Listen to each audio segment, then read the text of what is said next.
Hello. देखिए, जितने लोग भी वीडियो एग्ज़ाम की तैयारी कर रहे हैं, आज का वीडियो उनके लिए काफ़ी खास होने वाला है, क्योंकि हमने कोशिश किया है कि इस वीडियो के माध्यम से आपके रीजनिंग के जो मैक्सिमम चैप्टर होते हैं उसको हम लोग कवर करें और उसमें जितने भी कॉन्सेप्ट बनते हैं उस कॉन्सेप्ट को हम लोग अच्छे से समझें और सीखें कि उस कॉन्सेप्ट के माध्यम से हम क्या क्या सीख सकते हैं। अब देखिए, इसमें आपको 35 के अराउंड क्वेश्चन मिलेगा और लगभग रीजनिंग के इतने ही चैप्टर होते हैं। इसमें कुछ अच्छे चैप्टर होते हैं जिससे क्वेश्चन बार बार पूछे जाते हैं, उसके कॉन्सेप्ट देखेंगे। फिर कुछ छोटे चैप्टर हैं, उसके कॉन्सेप्ट हम देखेंगे। ये वीडियो आप पूरा वॉच कर चाहते हैं कंप्लीट, तो आपको एक रीजनिंग में अलग ही कॉन्फिडेंस नज़र आएगा और आपके मैक्सिमम कॉन्सेप्ट आपके रिवाइज हो जाएंगे। यदि आप भूल रहे होंगे तो रिवाइज हो जाएंगे, यदि आप नहीं पढ़े हैं तो आपको कॉन्सेप्ट आने लगेगा। उसके बाद आप प्रैक्टिस कीजिए, जहाँ से भी करना हो। कोई ज़रूरी नहीं है कि आपको कोर्स ख़रीदना ही है। कोर्स ख़रीदेंगे तो आपको बेनिफिट ही होगा, नहीं ख़रीदेंगे तो आपको फ्री कंटेंट आपको बहुत जगह मिल जाएगा। तो आपकी मर्ज़ी, आपका डिसीजन है। अब देखिए, इसमें हम लोग जो क्वेश्चन पढ़ेंगे वो काफ़ी अच्छे क्वेश्चन लिए गए हैं और सारे चैप्टर को हमने कवर किया है और इस वीडियो के माध्यम से आपको एक अलग फीलिंग आएगी। तो कंप्लीट इस वीडियो को वॉच कीजिए, उसके बाद हम लोग बात करेंगे फिर। अब देखिए, यहाँ पे ये पहला पजल है और इस पजल को सॉल्व करने में कई लोग कंफ्यूज होंगे। देखिए, जब भी सर्कुलर अरेंजमेंट होता है तो सर्कुलर अरेंजमेंट में बताया जाता है कि लोग अंदर देख रहे हैं या बाहर देख रहे हैं, लेकिन इस पजल में आपको ऐसा कुछ भी नहीं बताया गया है कि अंदर देखा जा रहा है कि बाहर देखा जा रहा है। हमें अपने तरफ से इसमें अंडरस्टैंडिंग करनी है कि क्या हो सकता है। जब भी आपको इस टाइप का कभी भी पजल दे, जैसे 6 लड़कियां एक वृत्ताकार घेरे में बैठी हैं, सरिता जो सुषमा के बाईं ओर हैं। अब हम कैसे कह सकते हैं कि सरिता जो है, ये सरिता किधर बैठी है, सुषमा इधर बैठी है या सुषमा इधर बैठी है। तो इसमें हम लोग को कन्फ्यूजन होता है सोचने में। उसका सलूशन बस एक ही है, जब आपको सर्कुलर अरेंजमेंट दें और उसमें आप लोगों को डायरेक्शन ना दें कि वो किधर देख रही हैं, अंदर की तरफ देख रही हैं या बाहर की तरफ देख रही हैं, तो आप हमेशा क्या कीजिए, इस सर्कुलर अरेंजमेंट में आपका मान लीजिए कि वो सभी के सभी क्या देख रहे हैं, अंदर की ओर। और आप क्वेश्चन बनाइए और क्वेश्चन बनाने के बाद आपको जो भी आंसर पूछा जाता है उसका आंसर टिक कीजिए। आपका 100% क्वेश्चन का आंसर सही होता है। इसमें आपको कंफ्यूज नहीं होना है कि हम बाहर लें कि अंदर लें। तो इस तरह के क्वेश्चन जब भी पूछे जाएंगे तो आपको हमेशा अंदर की तरफ उनको रखिए कि वो सब के सब सेंटर की तरफ देख रहे हैं और उसके बाद क्वेश्चन को सॉल्व कर दीजिए। और दूसरी बात, आपको एक और कॉन्सेप्ट हम आपको समझा रहे हैं। यहाँ पे देखिए, सरिता जो सुषमा के बाईं ओर है, अब सुषमा के बाईं ओर है, ये सर्कुलर अरेंजमेंट हैं और सर्कुलर अरेंजमेंट में आप देखेंगे ये 6 लोग बैठे हैं। तो सुषमा के बाईं ओर, अब मान लीजिए कि ये अंदर की तरफ सब देख रहे हैं, तो सुषमा के बाईं ओर, तो सुषमा आपका यहाँ हो गया, सुषमा यहाँ हो गया, ये सुषमा है ना, सुषमा आपका यहाँ बैठ गई। तो अब इसका बाईं ओर तो इधर है लेफ़्ट साइड और राइट इधर है, तो हम यहाँ पे किधर बैठाएं? यहाँ पे तो कई जगह खाली है, ये भी खाली है, ये भी खाली है, ये भी खाली है और ये भी। तो हम कहाँ बैठाएं? तो जब भी आपको इस टाइप का कन्फ्यूजन हो कि आपको पता न चले कि तुरंत बाईं ओर है कि एक स्थान छोड़ के बाईं ओर है या 2 स्थान छोड़ के बाईं ओर है, जब भी ऐसा कुछ मेंशन ना किया जाए तो आप क्या करेंगे, आप उसको तुरंत बाईं ओर ही बैठाएंगे, तुरंत दाईं ओर ही बैठाएंगे।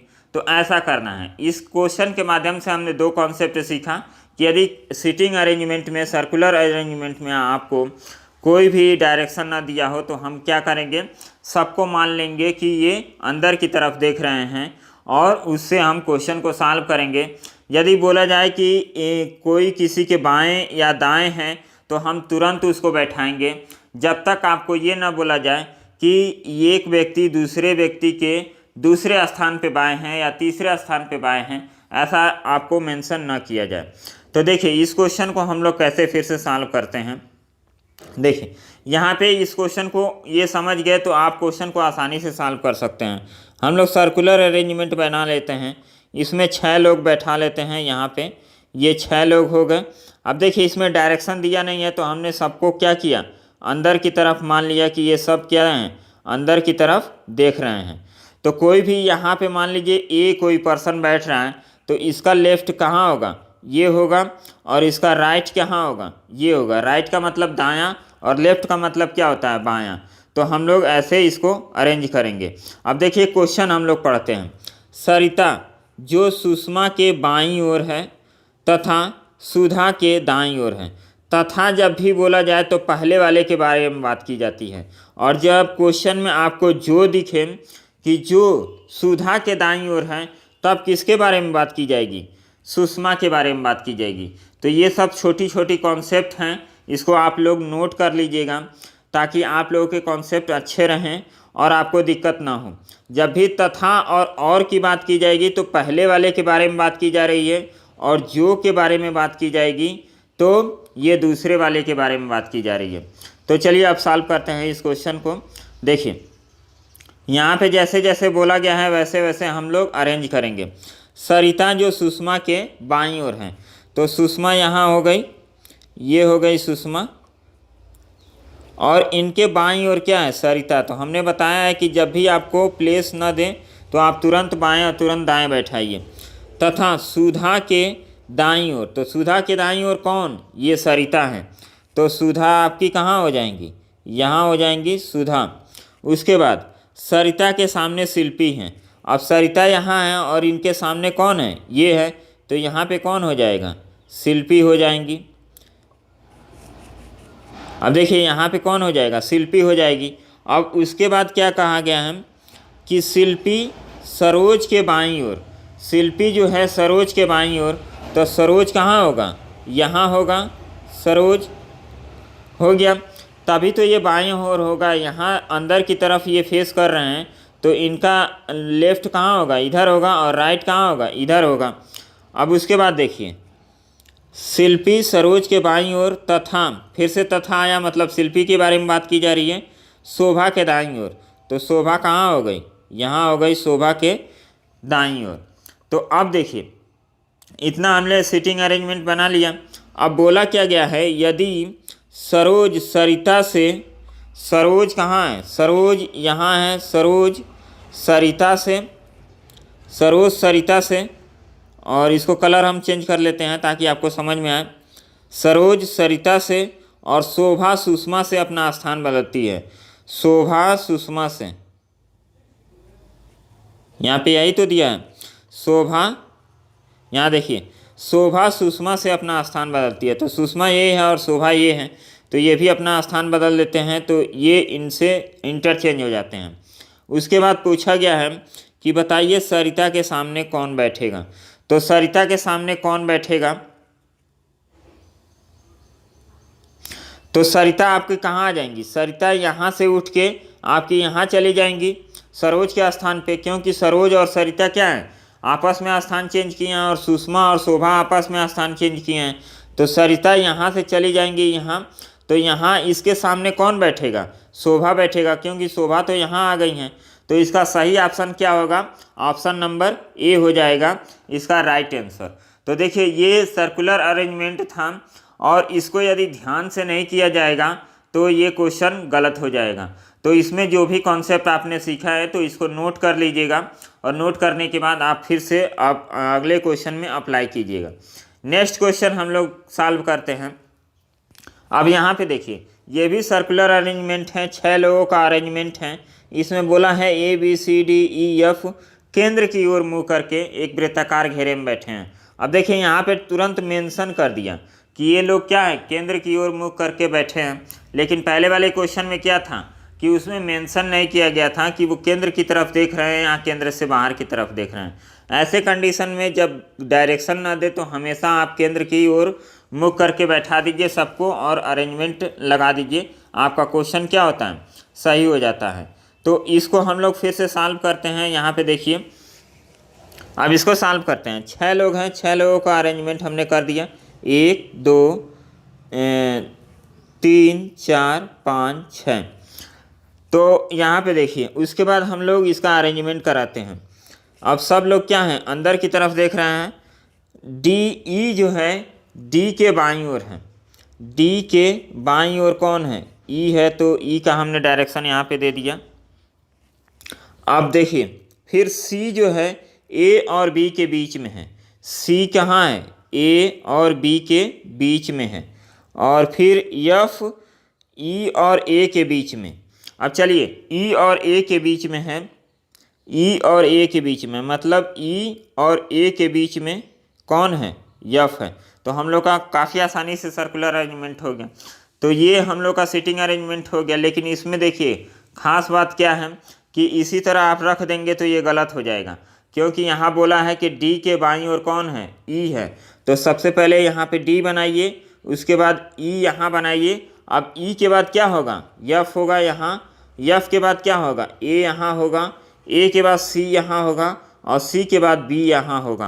अब आप क्वेश्चन का आंसर दीजिए। तो ये 100% आपका क्वेश्चन का पजल सॉल्व हो गया। अब इसको देखिए कैसे सॉल्व करेंगे।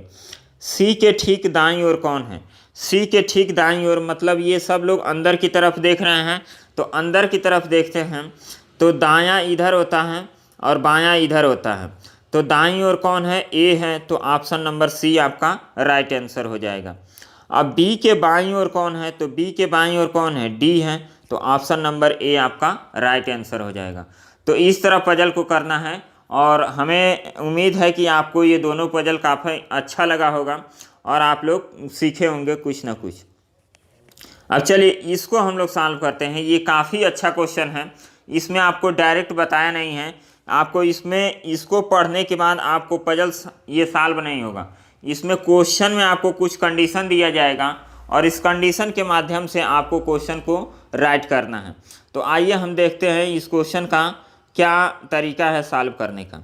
अब देखिए 7 विद्यार्थी हैं, P Q R S T U भी एक परीक्षा में भाग लेते हैं।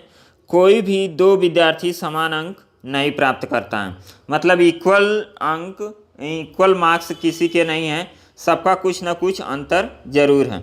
उसके बाद यहाँ पे दिया है थर्ड ऑप्शन में, भी हमेशा पी से ज़्यादा अंक पाता है। तो भी हमेशा पी से ज़्यादा अंक पाता है, तो हम लोग ऐसे बना दिए। उसके बाद पी हमेशा क्यू से ज़्यादा अंक पाता है, तो इसको भी हम लोग ऐसे अरेंज कर दिए। उसके बाद देखिए अब 7 लोगों का अरेंजमेंट है, तो हम लोग ऐसे बैठा देते हैं 7 लोगों को। अब देखिए यहाँ 1 2 3 4 5 6 7 अरेंजमेंट नहीं है, इसमें आपको क्रम वाइज सजाना है कि कौन ज़्यादा अंक पा रहा है, कौन कम अंक पा रहा है। हमने मान लिया कि इधर क्या है, मैक्सिमम है और इधर मिनिमम है। तो मैक्सिमम वाले को इधर रखेंगे और मिनिमम वाले को इधर रखेंगे। तो ये अप्रोच आपको डेवलप करनी पड़ेगी कि जब ऐसे क्वेश्चन आए तो हम लोग बाएं साइड में क्या करें, मैक्सिमम को रखें और यहाँ पे मिनिमम में रखें, ताकि आप लोगों को कोई कन्फ्यूजन ना हो।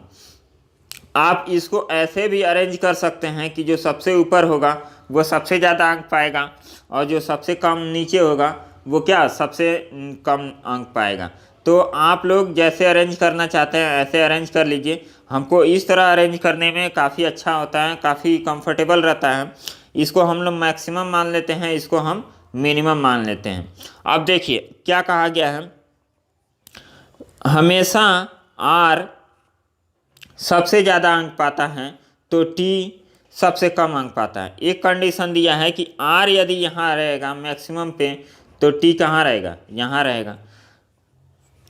और फिर एक और कंडीशन दिया गया है इसी में, यदि यस सबसे ज़्यादा अंक पाएगा तो या तो यू या क्यू सबसे कम अंक पाएगा। तो इसको हम लोग कैसे नोट करेंगे, कंडीशन नंबर 1 यहाँ पे हम लोग नोट कर दिए और इसका दूसरा कंडीशन यहाँ पे हमने नोट कर दिया। अब यस यदि सबसे ज़्यादा अंक पाएगा तो या तो यू या यहाँ पे क्यू सबसे कम अंक पाएगा। अब इतना कंडीशन ही दिया है पजल में। अब देखिए इसको हम लेके यहाँ पे अरेंजमेंट नहीं कर सकते हैं, बता नहीं सकते हैं कि कौन किस प्लेस पे है, क्योंकि ये क्या है, खुद अधूरा क्वेश्चन है ये। तो हम लोग इसको पूरा कैसे करेंगे, क्वेश्चन के माध्यम से। यहाँ पे दिया है यदि आर दूसरा स्थान पर हो, तो आर दूसरा स्थान पे हो मतलब कि ये वाला कंडीशन क्या हो गया, आपका गलत हो गया। मतलब इस कंडीशन में यस आपका मैक्सिमम मार्क्स पाएगा, तो आर आपका यहाँ आ जाएगा। उसके बाद देखिए, और क्यू का 5वां स्थान हो, तो क्यू का 5वां स्थान आप काउंट कर लीजिए, 1 2 3 4 5, तो 5वां कहाँ आ जाएगा, 5वां आपका आ जाएगा यहाँ पे, क्यू यहाँ पे। अब जब क्यू यहाँ पे आ गया तो यहाँ पे कौन सा होगा, भी होगा। यहाँ पे बताया गया था कि या तो भी या तो क्यू सबसे कम अंक पाएगा, तो जब क्यू यहाँ आ गया तो भी आपका यू आपका यहाँ आएगा। अब उसके बाद देखिए, उसके बाद आपको बोला गया है कि क्यू से बड़े कौन हैं, मतलब क्यू से ज़्यादा अंक पाने वाले भी और पी हैं, तो भी यहाँ हो जाएगा और पी यहाँ हो जाएगा, बच गया कौन, एक यहाँ हो जाएगा। अब इस ऑप्शन को पढ़ना है और ऑप्शन को पढ़ने के बाद आपको बताना है कि कौन सा ऑप्शन सत्य है। तो हम लोग अरेंजमेंट कर दिए, मतलब कि उनको बता दिए कि सबसे ज़्यादा कौन पाया है, यस पाया है, और सबसे कम कौन पाया है, यू पाया है। इस क्वेश्चन पे 3-4 क्वेश्चन पूछे जाते हैं, हमने केवल एक क्वेश्चन लिया है, तो आपको समझाने के बस उद्देश्य से। अब देखिए इसमें हम लोग कैसे करेंगे, यस का 3रा स्थान है, यस तो पहले स्थान पे है, तो ये गलत हो गया। यह टी का क्या है, 6ठा स्थान है, तो टी यहाँ पे अकाउंट कर लेते हैं, 1 2 3 4 5 6। अब देखिए 6 स्थान पे क्या है, टी है, तो ये बिल्कुल सही है, तो इसका ऑप्शन नंबर क्या हो जाएगा, टी आपका राइट आंसर हो जाएगा। तो इस टाइप के अरेंजमेंट को या मार्क्स डिस्ट्रीब्यूशन को हम लोग ऐसे कर सकते हैं, ऐसे उसको लगा सकते हैं। इसको आप अरेंजमेंट ही कहेंगे, क्योंकि सबसे ज़्यादा जो नंबर पाया है वो सबसे पहले होगा, और सबसे कम जो नंबर पाया है वो सबसे बाद में होगा। आप चाहें तो इसको ऐसे भी कर सकते हैं, आप चाहें तो ऐसे भी कर सकते हैं, आपकी मर्जी, जैसे सेटिंग करें वैसे हो सकता है। तो ये काफ़ी मज़ेदार क्वेश्चन था, और इस क्वेश्चन को आप लोग सॉल्व करने के बाद, समझने के बाद आप देखे होंगे कि इसको कैसे हम लोग अरेंजमेंट करेंगे। आज का जो वीडियो है मेनली हमारा ये है कि आपको जो कॉन्सेप्ट हैं उस कॉन्सेप्ट को समझाना है, कि आपके कॉन्सेप्ट यदि अच्छे हो जाएंगे तो रीजनिंग का आपको नंबर कभी नहीं कटेगा। गलती हम लोग कब करते हैं कि जब हमारा कॉन्सेप्ट क्लियर नहीं होता है और हम रीजनिंग के क्वेश्चन करते जाते हैं, उसके बाद हमारे रीजनिंग के क्वेश्चन गलत होने शुरू हो जाते हैं। और वीडियो एग्जाम में आप यदि एक गलती करते हैं तो आपके 2.5 नंबर का नुकसान होगा, ये आप नोट कर लीजिएगा। चाहे आप रीजनिंग में, हिंदी में और जीके जीएस में, तो तुक्का किसी भी पोर्शन में नहीं मारना है। आप कम क्वेश्चन कीजिए, सही क्वेश्चन कीजिए, तो वो आपके लिए बेनिफिट होगा। और सबसे ज़्यादा रीजनिंग और हिंदी में ये दोनों को पोर्शन हमको आते हैं, लेकिन हम क्या करते हैं, गलती ज़्यादा कर देते हैं, इस वजह से हमारे मार्क्स कम हो जाते हैं। तो आप कॉन्सेप्ट सीखिए। इस वीडियो में जितने भी कॉन्सेप्ट हमने बताया है, इस कॉन्सेप्ट को पूरा नोट कर लीजिए कि क्या क्या कॉन्सेप्ट हो सकता है और कैसे हम लोग अपनी अंडरस्टैंडिंग डेवलप करें। रीजनिंग में जब तक आपकी अंडरस्टैंडिंग नहीं डेवलप होगी तब तक आप रीजनिंग के क्वेश्चन सही नहीं करेंगे। आप अंडरस्टैंडिंग डेवलप कीजिए, उसके बाद रीजनिंग की प्रैक्टिस करना स्टार्ट कीजिए। आप डिफरेंट मार्केट से बुक परचेज करेंगे, हमने कई बुक पढ़ा है, तो उसमें कुछ ना कुछ आपको मिसप्रिंट देखने को मिलेगा, जिसकी वजह से काफ़ी ज़्यादा कन्फ्यूजन क्रिएट होता है। तो आप लोग कम पढ़िए लेकिन सॉलिड पढ़िए, ये आपके लिए बेनिफिट होगा। अब देखिए नेक्स्ट क्वेश्चन हम लोग चलते हैं। काफ़ी आसान क्वेश्चन है और हमें लगता है कि सब लोग कर जाएंगे। अब देखिए इसका क्वेश्चन आ जाता है कभी कभी, तो इसमें क्या होता है, डिक्शनरी तो आप सभी लोग देखे होंगे। तो डिक्शनरी में क्या होता है, सबसे पहले ए वर्ड का, ए अल्फ़ाबेट से जितने भी वर्ड शुरू होते हैं उसको रखा गया है, फिर बी वर्ड से जितने शुरू होते हैं उसको रखा गया, और लास्ट में किसको रखा जाता है, जेड वर्ड से जितने वर्ड हैं उसको रखा जाता है। सेम आपको इसमें भी यही करना है।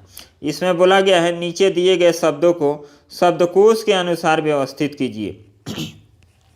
तो आपको सबसे पहले क्या करना है, इसमें देखिए आपको यहाँ पे सबसे पहला सबका क्या है, यल है। अब यल के बाद हमें कैटेगराइज करना है।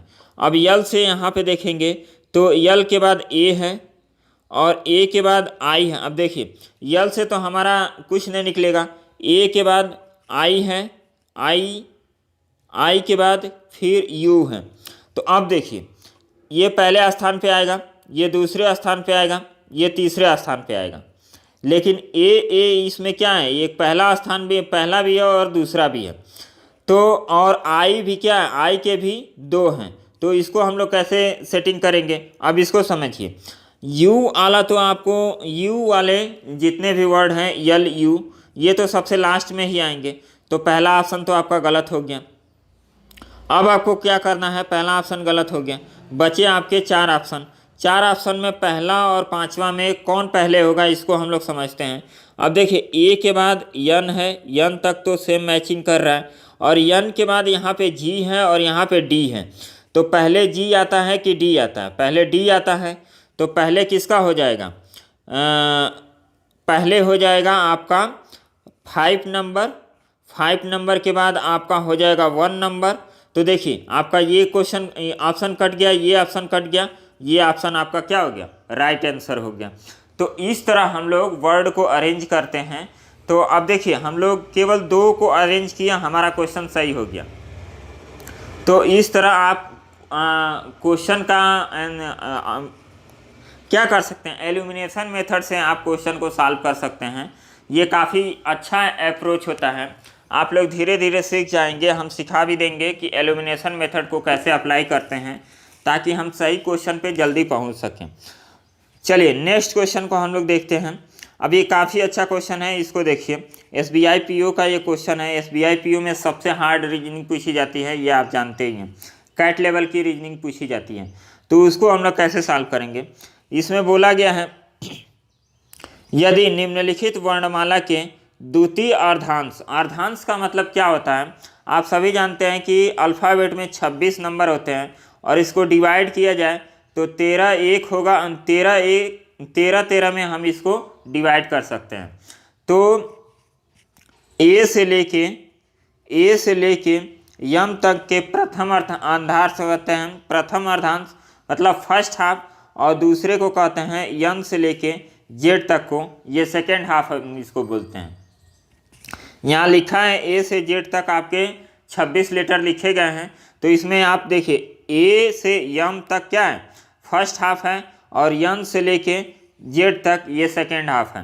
तो इसमें क्वेश्चन को बोला क्या गया है, निम्नलिखित वर्णमाला के द्वितीय स्थान को क्या किया गया है, विपरीत क्रम में लिखा गया है। मतलब ए से यम तक तो आपका सही है, और यम के बाद जेड, और जेड के बाद वाई, ऐसे डैश डैश करते आपको यम तक लिखा गया है। तो इस तरह इसका अरेंजमेंट किया गया है। तो बाईं ओर से मतलब इधर से 18वें के दाईं ओर 6वां, मतलब इसके दाईं ओर 6वां कौन सा अंक होगा। तो जब भी इस टाइप का क्वेश्चन पूछे आपको, तो क्या करना है, आपको दोनों जोड़ देना है। मतलब 18 और 6 कितना हो गया, 24। मतलब बाईं ओर से 24वां स्थान आपको फाइंड आउट करना है कि क्या होगा। अब देखिए इसको हम लोग कैसे निकालेंगे। 24 में आप क्या जोड़ेंगे कि 27 हो जाए, 3 जोड़ेंगे, तो 3 जोड़ेंगे तो 27 हो जाएगा, मतलब विपरीत क्रम। इसको हम शॉर्ट में भी आपको समझाएंगे। अब देखिए इसको नहीं समझ में आ रहा है, तो इसको पहले हम लोग हटाते हैं। अभी इसका देखिए, तो हम लोगों ने क्या किया, हम लोगों को 24वां वर्ड याद करना है बाईं ओर से। तो हम लोग एक तरीका है कि यहाँ तक हम लोग का 13 होता है। अब 13 के बाद हम लोग काउंट करेंगे कहाँ से, 14 15 16 17 18 19 20 21 22 23 24। तो 24 स्थान पे क्या आ रहा है, पी आ रहा है। तो पी हमारा राइट आंसर हो जाएगा। इसको शॉर्टकट में आप कैसे कर सकते हैं, देखिए आपको बोला है कि द्वितीय स्थान अर्धांश को, सेकेंड हाफ को हमको अपोजिट में लिखना है। तो आपको पता हो गया कि यम से और जेड से हमें क्या करना है, अपोजिट कर देना है। मतलब यम के बाद जेड आएगा। और उसके बाद बोला है 18वें के दाएं ओर, बाईं ओर से पहले 18 लिया गया है, और फिर इसके दाईं ओर क्या कह दिया गया, आपको 6 और लेना है। तो ये टोटल कितना हो गया, 24। तो 24 में हम क्या जोड़ दें कि ये 27 हो जाए, क्योंकि आप जानते हैं कि विपरीत वर्णों का योग कितना होता है, 27 होता है। तो इसमें 3 जोड़ देंगे तो आपका 27 आंसर मिल जाएगा। तो आपको करना कुछ नहीं है, आपको पता है कि यम के बाद जेड से स्टार्ट होगा, और ये क्या होगा, ये चला जाएगा यम 26 नंबर पे। तो हमें 27 देखना है, मतलब 3 ऐड करना था। तो इधर से काउंट कर लीजिए 1 2 3, मतलब तीसरे स्थान पे कौन है, पी है, तो पी आपका राइट आंसर हो गया। तो इस तरह आप शॉर्टकट अपनाएंगे। पहले अंडरस्टैंडिंग कीजिए कि क्वेश्चन को सॉल्व करने कैसे हैं, और उसके बाद अंडरस्टैंडिंग कीजिए कि उसको हम शॉर्टकट में कैसे कर सकते हैं, कम टाइम में कैसे कर सकते हैं। आपको 2 घंटे का पेपर दिया जाएगा। 2 घंटे में आपको मैक्सिमम प्रैक्टिस ये होनी चाहिए कि आप 1 घंटे के अंदर पूरे रीजनिंग के पोर्शन को कर दीजिए, तभी आप हिंदी और जीके जीएस में टाइम अच्छे से दे पाएंगे। लड़कों की प्रॉब्लम क्या होती है, प्रैक्टिस तो रहती नहीं है और कॉन्सेप्ट भी हमारा गलत रहता है। इसकी वजह से 1.5 घंटा तक रीजनिंग में आप टाइम दे देते हैं और सोचते हैं कि 30 मिनट में हम हिंदी और जीके जीएस को अच्छा कर जाएंगे। तो ये आपकी सबसे बड़ी गलती होती है। आपको कोशिश करना है कि ये रीजनिंग को 1 घंटे के अंदर हम सॉल्व करें और बाकी 1 घंटे के अंदर हम हिंदी और जीके जीएस को सॉल्व करें। आप हमारे साथ जुड़े रहेंगे तो हम आपको एकदम सटीक अप्रोच बताएंगे कि कैसे आपको पेपर को अटेंड करना है और कैसे नहीं, तो आप लोगों के मार्क्स इंक्रीज ज़रूर होंगे। चलिए नेक्स्ट क्वेश्चन हम देखते हैं। नेक्स्ट क्वेश्चन काफ़ी आसान क्वेश्चन है और हमें लगता है कि सब कोई इसका आंसर दे देगा। तो आपको 50 क्वेश्चन में ऐसे 20 क्वेश्चन आएंगे जो सब कर जाएंगे। 30 क्वेश्चन में ही आपको दिक्कत होगी, उसी के लिए हमें फाइट करना है। अब देखिए यहाँ पे दिया है करेजियस, और पहले हम लोग इंस्ट्रक्शन पढ़ लेते हैं। इंस्ट्रक्शन क्या दिया गया है, दिए गए वैकल्पिक शब्दों को चुनिए जो दिए गए शब्दों के अक्षरों के प्रयोग द्वारा नहीं बनाए जा सकते हैं।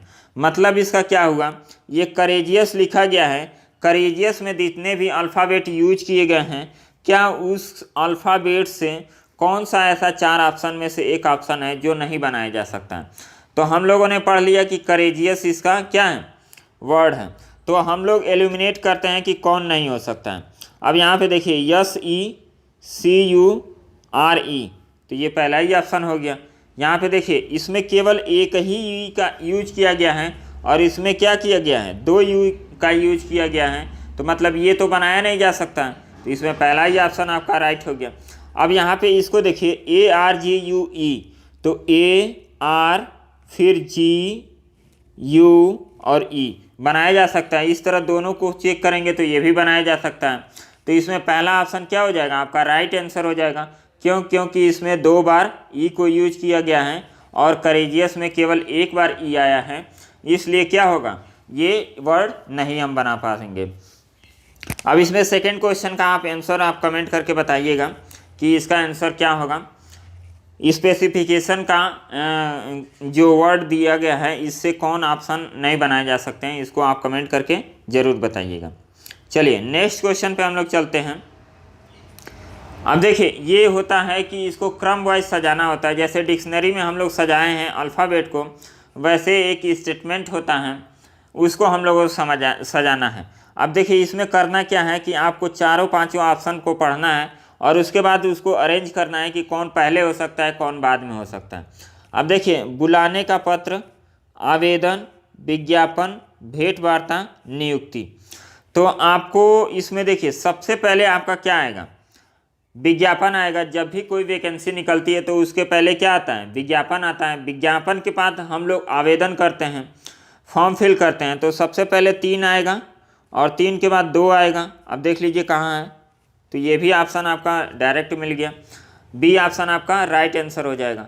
2 के बाद आवेदन हो गया, आवेदन के बाद क्या होगा, बुलाने का पत्र, फिर चौथा क्या होगा, भेंट वार्ता, और फिर क्या होगा, नियुक्ति का आदेश दिया जाएगा।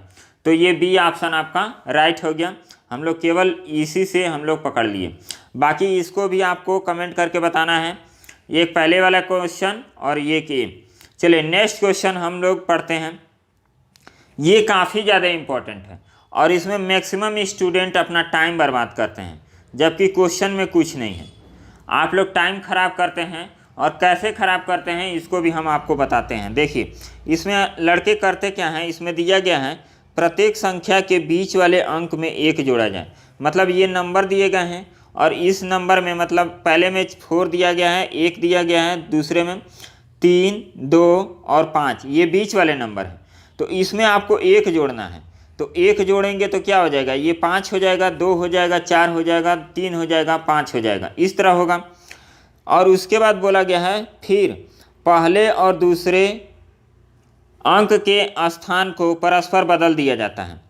फर्स्ट एंड सेकेंड प्लेस को क्या किया जाता है, परस्पर बदल दिया जाए और फिर बनी नई संख्या को आरोही क्रम में सजाया जाए। अब देखिए हमें करना क्या है, आरोही और अवरोही का कॉन्सेप्ट हम समझा देते हैं।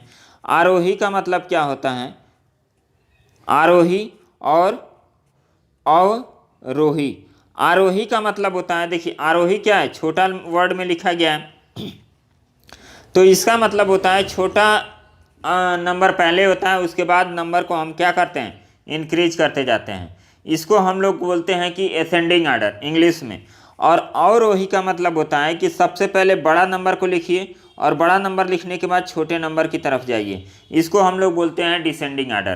तो इसको याद कैसे करना है, आरोही देखिए, आरोही छोटा लिखा है तो पहले छोटा वर्ड लिखेंगे, अवरोही बड़ा लिखा है तो पहले बड़ा वर्ड लिखेंगे। तो इस तरह आप लोग इसको याद कर सकते हैं। अब देखिए क्वेश्चन पे हम लोग आते हैं। आपको पता हो गया कि फर्स्ट और सेकंड प्लेस को हमें क्या करना है, इंटरचेंज करना है।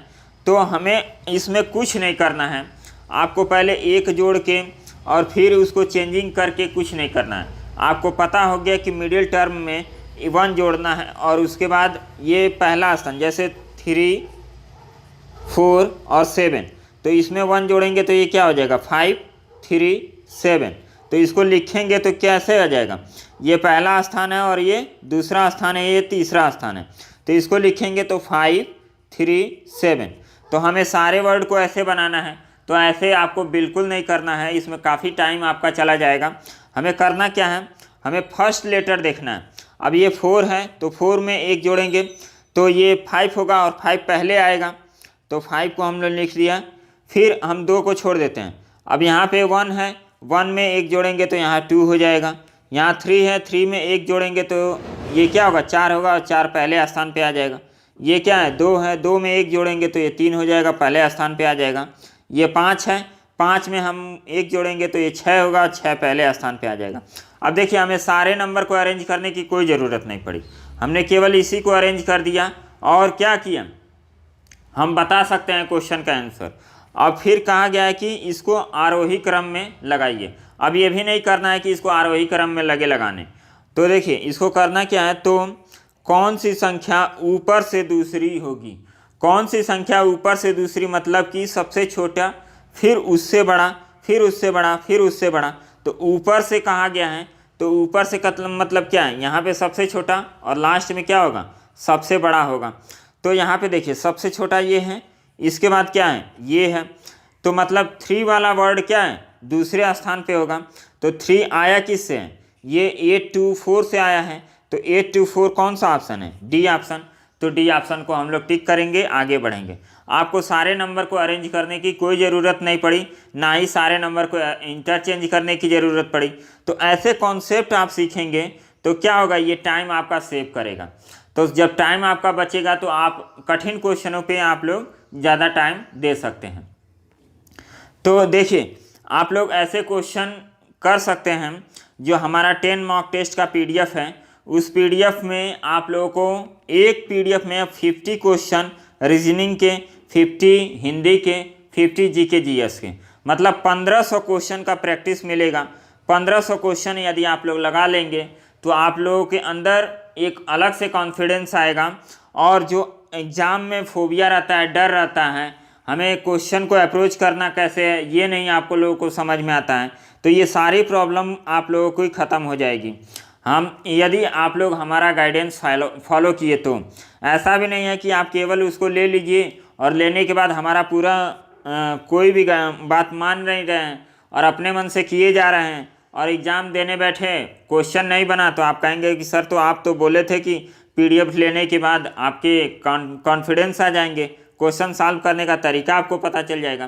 तो ये बिल्कुल बात गलत है। हम जो अप्रोच बता रहे हैं उस अप्रोच से आपको सीखना है और अच्छा डेवलप करना है। तो आप लोगों को यदि वो PDF चाहिए तो डिस्क्रिप्शन में उसका सारा डिटेल दिया गया है और वीडियो के लास्ट में भी हम आपको बताएंगे कि कैसे आपको अप्रोच करना है, मतलब कैसे आपको परचेज करना है। देखिए, हम इतना मेहनत कर रहे हैं तो कुछ ना कुछ आपसे एक्सपेक्ट करेंगे। आप सभी जानते हैं कि महंगी चीज़ें क्या, सस्ती चीज़ें महंगी हो या सस्ती हो ये मैटर नहीं करता है, लेकिन जिसकी क्वालिटी अच्छी होगी वो चीज़ हमेशा महंगी होगी। ये आप हमेशा नोट करके जाइए। आप एक कपड़ा भी खरीदने जाते हैं तो आप देखते हैं कि आपको 100 रुपये का भी कपड़ा मिलता है और 1000 रुपये का भी कपड़ा मिलता है, 5000 का भी कपड़ा मिलता है। तो आप लोग क्वालिटी देखते होंगे तो क्वालिटी में काफ़ी अंतर होगा। 1000 के कपड़े को आप बोलेंगे कि 100 रुपये में दे दीजिए तो वो दुकानदार कभी नहीं देगा। तो 1000 का वो प्राइस रखा है तो 1000 उसकी क्वालिटी होगी तभी उसका प्राइस रखा गया है, और 100 रुपया प्राइस रखा गया है तो उसका उसी क्वालिटी का होगा तभी 100 रुपया रखा गया है। तो आप लोग जैसे सोचना चाहते हैं सोचिए। बाकी रेगुलर वे में हमारे कंटेंट जो फ्री में आ रहे हैं यूट्यूब पे, जैसे आ रहे हैं वैसे आते रहेंगे। बाकी आपकी मर्जी, लेना है लीजिए और नहीं लेना है मत लीजिए, क्योंकि आज और कल के बाद इसका प्राइस हम खुद इंक्रीज करके 700 करने वाले हैं। तो यदि आज और कल में परचेज कर लेते हैं तो आपके लिए अच्छा है, नहीं तो फिर आपको 700 भी पे करना पड़ेगा। और यदि आपको थोड़ी भी लगता है कि हाँ इम्प्रूवमेंट मिलेगी, हमारे पढ़ाने का तरीका आपको समझ में आता है, तो आप आजकल में ले सकते हैं। बाकी हम 700 से भी कम नहीं करेंगे, ये आप लोग अच्छे से जान लीजिए। और हम आप लोगों को फोर्स नहीं कर रहे हैं, आप लोग फालतू कमेंट मत किया कीजिए, उससे हमें कोई फ़ायदा नहीं है, आपको भी कोई फ़ायदा नहीं है। आप क्या शो करना चाहते हैं? आपको हर कोई फ्री में कोई कंटेंट नहीं देगा। आप 100 रुपया भी मांगने चले जाइए किसी से, आप जानते हो कि ये आपका बहुत खास है, आपको 100 रुपया क्या, आपको 10 रुपया भी नहीं कोई देगा। आज का समय ऐसा है कि आपके पास कोई स्किल है, कुछ आप कर सकते हैं दूसरे के लिए, तभी आपको 2 पैसा आपको कोई देगा। फ्री में हम कहें कि आप हमको 10 रुपया पे कर दीजिए तो क्या पे करने के लिए राज़ी हैं? आज हम प्राइस रखे हैं 500, तो 500 भी कई लोग पे कर रहे हैं। तो आप ये मत सोचिए कि क्वालिटी में कोई कंप्रोमाइज़ हम करेंगे और आप लोगों को समझाएंगे नहीं। एक सेट में आप लोगों को 50 क्वेश्चन का रीजनिंग हम बता रहे हैं, तो 50 क्वेश्चन रीजनिंग यदि आप एक सेट का सॉल्व करेंगे, उससे आप 200 क्वेश्चन सॉल्व करने लायक बन जाएंगे। तो ये मत देखिए कि प्राइस ज़्यादा है प्राइस कम है, आप लोग क्वालिटी देखिए। क्वालिटी हमारी सही है, हमें अपने आप पे भरोसा है कि हम आप लोगों को जो भी प्रोवाइड करेंगे वो बेस्ट प्रोवाइड करेंगे, अच्छे से समझा के प्रोवाइड करेंगे। आपको कोई भी डाउट होगा आप पर्सनली हमसे कांटेक्ट कर सकते हैं कि सर मुझे यहाँ नहीं समझ में आया, सर आप ये बता दीजिए। तो हमें टाइम निकाल के आप लोगों के लिए हेल्प करने के लिए तैयार है। तो इतना एफर्ट कोई नहीं करता है, कोई फ्री नहीं है कि आपको फ्री में आप लोगों को कंटेंट इतना देगा। तो चलिए, आप बाकी आपको जहाँ से फ्री मिले, जहाँ से आप पढ़ना चाहें आप पढ़ सकते हैं, आप स्वतंत्र हैं, सोचने समझने की क्षमता आपको हमसे ज़्यादा है, आप जो करना चाहें कर सकते हैं। चलिए, अब इस सीरीज को हम लोग देखेंगे, ये रॉन्ग सीरीज है। अब इसमें बताना है कि कौन सा वर्ड ऐसा है जो इसमें रॉन्ग फिट कर दिया गया है, रॉन्ग है, आपको एक क्रम में सजाना होता है। अब इसमें करना क्या है, हमें एक क्रम देखना है कि क्रम कहाँ से बन रहा है। अब इस सीरीज को हम लोग अच्छे से देखेंगे तो यहाँ पे देखिए हमें कुछ स्क्वायर्स नज़र आ रहे हैं, मतलब ये 2 का स्क्वायर है, ये 3 का स्क्वायर है, ये 4 का स्क्वायर है, 5 का स्क्वायर है।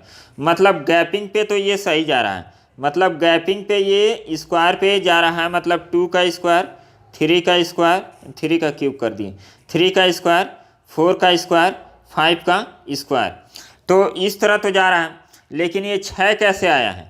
तो 6 मतलब इसमें +2 किया गया तब 6 आया है, और इसमें 12 कैसे आया, +3 किया गया है, और इसमें क्या किया गया 16 में, अब 16 में यहाँ पे 5 कर दिया गया है तब 21 आया है, और लास्ट में यहाँ पे 5 किया गया है। अब देखिए, अब आपको पकड़ में आ गया होगा कि यहाँ 2 जोड़ा गया है, 3 जोड़ा है, तो यहाँ पे 4 जोड़ना चाहिए, और अगले टर्म में क्या है 5 जोड़ा है, तो यहाँ पे 4 जोड़ेंगे तो क्या आना चाहिए 20 आना चाहिए। तो ये टर्म क्या है, गलत है, 20 आना चाहिए, लेकिन लिखा कितना गया है 21। तो यहाँ पे सही ऑप्शन क्या हो जाएगा, ऑप्शन नंबर डी। तो यदि आप लोग सीरीज के क्वेश्चन और अच्छे से बनाना चाहते हैं तो आप लोग स्क्वायर और क्यूब क्यूब इसको याद कर लीजिएगा। एटलीस्ट स्क्वायर तो आपको 25 तक याद होना चाहिए। इसका ट्रिक भी हम आप लोगों को डिस्कस करेंगे कि कैसे आप लोग अच्छे से आप किसी भी मतलब 1000 तक के स्क्वायर को अच्छे से याद कर सकते हैं। और क्यूब आप एटलीस्ट 15 तक या 20 तक याद कर लीजिए, ये आपके लिए काफ़ी ज़्यादा अच्छा रहेगा। चलिए नेक्स्ट क्वेश्चन हम लोग सॉल्व करते हैं। नेक्स्ट क्वेश्चन भी देखिए रॉन्ग सीरीज होता है और रॉन्ग सीरीज है। रॉन्ग सीरीज को हम लोग कैसे करेंगे? अब रॉन्ग सीरीज में सॉल्व करने का सबसे अच्छा तरीका ये है कि आप पहले वाले वर्ड को देखिए और लास्ट वाले वर्ड को देखिए। देखिए गैपिंग ज़्यादा दिख रहा है, तो गैपिंग जब ज़्यादा दिखता है तो इसका मतलब क्या होता है, या तो इसमें मल्टीप्लिकेशन अप्लाई किया गया है या डिवीज़न अप्लाई किया गया है। तो इस क्वेश्चन को हम कैसे टेकल करेंगे? अब यहाँ पे देखिए, यहाँ 10 के बाद 19 दिया गया है, मतलब गुणे 2 से गुणा करने के बाद 1 यहाँ पे किया गया है, और फिर यहाँ लगभग 3 का गुना है। 19 3 57 -2 किया गया है यहाँ पे। और ये भी क्या है, ये भी लगभग क्या है 4 गुना है। तो यहाँ पे 4 से मल्टीप्लाई किया गया है और यहाँ पे -9 किया गया है। और इसको हम लोग देखेंगे 211 से, तो इसमें 5 का गुणा किया गया है। तो 11 पचे 55 और 2 पचे 10, तो 55 में से क्या माइनस किया गया है? 55 पे से आप 7 माइनस करेंगे तो 48 हो जाएगा। तो यहाँ पे 7। अब देखिए इसमें लॉजिक आपका क्या मिल रहा है। यदि हम एक चीज़ देखें, ये पहला वाला तो सही है, 2 3 4 5। दूसरा वाला क्या है कि इसमें 1 माइनस किया गया है और यहाँ पे 7 माइनस किया गया है, मतलब 1 3 5 7। ये आपका एक क्रम मिल सकता है ऑड नंबर का। तो यदि हम यहाँ पे कर दें 3 यहाँ पे कर दें और यहाँ पे कर दें 5, तो ये हमारा एक सीरीज मिल जाएगा। यहाँ पे 5 माइनस कर दें, यहाँ पे 3 माइनस कर दें, तो ये हमारा एक लॉजिक सेट हो गया। तो यहाँ पे देखिए 19 3 57 और 57 में 3 माइनस करेंगे तो क्या होगा आपका 54 होगा। तो ये 55 वाला ऑप्शन क्या है, गलत है। तो इसका राइट आंसर क्या हो जाएगा, 55 हो जाएगा, option number C. Next question देखिए। नेक्स्ट क्वेश्चन, ये क्वेश्चन हम लोग सॉल्व करते हैं। इस क्वेश्चन को हम लोग सॉल्व करेंगे। देखिए ये क्वेश्चन मैक्सिमम लोगों से बन जाएगा। अब वीडियो में कुछ बैकग्राउंड नॉइज़ आ रहा होगा तो उसको अवॉइड कीजिएगा, क्योंकि हम जहाँ रहते हैं रोड के किनारे रहते हैं। तो आप कोशिश करेंगे कि रात में वीडियो बनाएं। और रात में हम खुद ही इस PDF को तैयार करने में लगभग 2 बज गया था। 10 बजे बैठे थे इस PDF को तैयार करने और 2 बज गया था। तो आप लोग सोच सकते हैं कि कितना मेहनत किया जा रहा है। और सुबह अभी मॉर्निंग में इस वीडियो को हम रिकॉर्ड कर रहे हैं। तो चलिए हम लोग देखते हैं इसका सही ऑप्शन क्या होना चाहिए। C के बाद F लिखा है, मतलब C का क्रम क्या होता है 3, और F का 6 होता है, और I का 9 होता है, L का 12 होता है।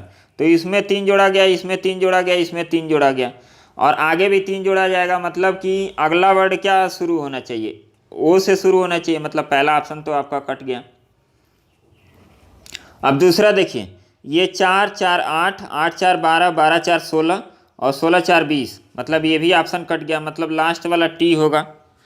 और उसके बाद देखिए YTOJ, आपको एक कॉन्सेप्ट बताए थे, EJOT, मतलब Y को पहले रखा है, फिर T को रखा है, फिर O को रखा है, फिर J को रखा है, तो फिर E को यहाँ पे रखेगा। तो ऑप्शन नंबर आपका B हो जाएगा। EJOT में क्या होता है, ये 5 नंबर पे होता है, ये 10 नंबर पे होता है, ये 15 नंबर पे, ये 20 नंबर पे, ये 25 नंबर पे। तो इसका राइट आंसर क्या हो जाएगा, OET, ऑप्शन नंबर B आपका राइट आंसर हो गया। चलिए इस क्वेश्चन को हम लोग सॉल्व करते हैं। इस क्वेश्चन में देखिए, इस क्वेश्चन को सॉल्व करने में काफ़ी ज़्यादा प्रॉब्लम होती है। तो इसको हम लोग अप्रोच कैसे करेंगे। अब इसमें देखिए कौन कौन से वर्ड यहाँ पे पहले दिए गए हैं। पहले ए दिया है, B भी है, C भी है और D भी है। तो इसको अप्रोच कैसे करना है, और केवल 4 वर्ड का इसमें पेयरिंग बनाए गए हैं। यदि हम काउंट करें 1 2 3 4 5 6 7 8 9 10 11 12 13 14 15 16 17 18 मतलब 4 का पेयर बनाएं तब भी हमारा लास्ट में 2 बच जाएगा। चलिए इसको हम लोग करते हैं, एक सिस्टम होता है कि इसको पेयरिंग में हम लोग करते हैं, क्योंकि 4 ही वर्ड को यूज किया गया है। तो 4 वर्ड को यूज किया गया है मतलब 4 के गैप पे क्या किया गया, वर्ड को अरेंज किया गया है। तो ऐसा कोई अरेंजमेंट देख लेते हैं। इसको 4 में हम लोग क्या कर देते हैं, ब्रेक कर देते हैं। फिर यहाँ भी 4 में, फिर 1 2 3 4, यहाँ भी 4 में 1 2 3 4। अब हम देखते हैं, अब देखिए इसमें ए का स्थान का गैप है तो यहाँ पे ए होना चाहिए। अब देखिए 4 में ब्रेक हमने गलत किया है।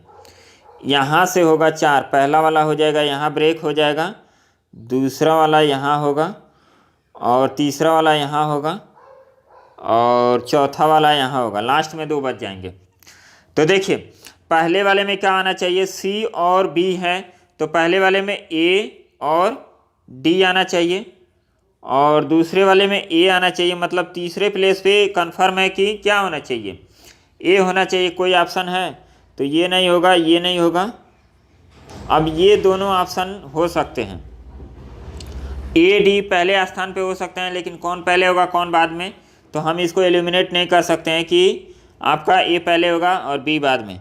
फिर इसमें देखते हैं, इस वाले पोर्शन में इसमें क्या नहीं है, सी डी बी नहीं है, तो चौथे स्थान पे क्या होना चाहिए, बी होना चाहिए। तो बी आपका कहाँ आ रहा है, बी दोनों जगह आ रहा है। फिर इसमें हम लोग कैलकुलेट करेंगे तो सी कहाँ आ रहा है, सी केवल आपका डी ऑप्शन में आ रहा है, तो डी ऑप्शन आपका राइट हो जाएगा।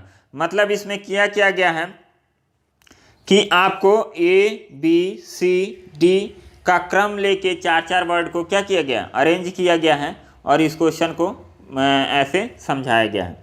तो चलिए इस क्वेश्चन को हम लोग करते हैं। जुलूस का शोभा यात्रा होता है और इसके लिए क्या होना चाहिए, मार्ग होना चाहिए। तो पृथ्वी के लिए क्या होना चाहिए, परिक्रमा पथ होना चाहिए। तो ये इसका काफ़ी आसान है। अब ये देखिए ये समूह का दिया गया है, मतलब ये आपको एक सेटिंग पे दिया गया है और इसी सेटिंग का आपको वर्ड देखना है। तो यहाँ पे देखेंगे 64 क्या होता है, 8 का भी वर्ग होता है और 4 का भी स्क्वायर होता है, क्यूब होता है। और 216 क्या होता है, 6 का क्यूब होता है और 125 5 का क्यूब होता है। तो देखिए यहाँ पे कौन सा वर्ड मैच कर रहा है, मतलब ये इसमें तो नहीं होगा, इसमें भी नहीं होगा, इसमें भी नहीं होगा। अब सी ऑप्शन को देखेंगे तो 2 का क्यूब और ये 4 का क्यूब और 3 का क्यूब, तो ऑप्शन नंबर 3 हो जाएगा। क्योंकि इसके अकॉर्डिंग यदि देखा जाए तो ये तीसरा ये ऑप्शन ऐसा है जो मैच कर रहा है ये एक पैटर्न को, तो इसका ऑप्शन क्या हो जाएगा, 3rd हो जाएगा। नेक्स्ट क्वेश्चन देखते हैं, इसमें भिन्न बताना है, एनालॉजी का क्वेश्चन है। गाय, भैंस, वेल और मेढक, तो इन चारों में भिन्न शब्द कौन सा है, इसको हम लोग देखेंगे। तो इसमें देखिए ये गाय क्या है, स्तनधारी जानवर है, भैंस भी स्तनधारी जानवर है और वेल भी क्या है, स्तनधारी है।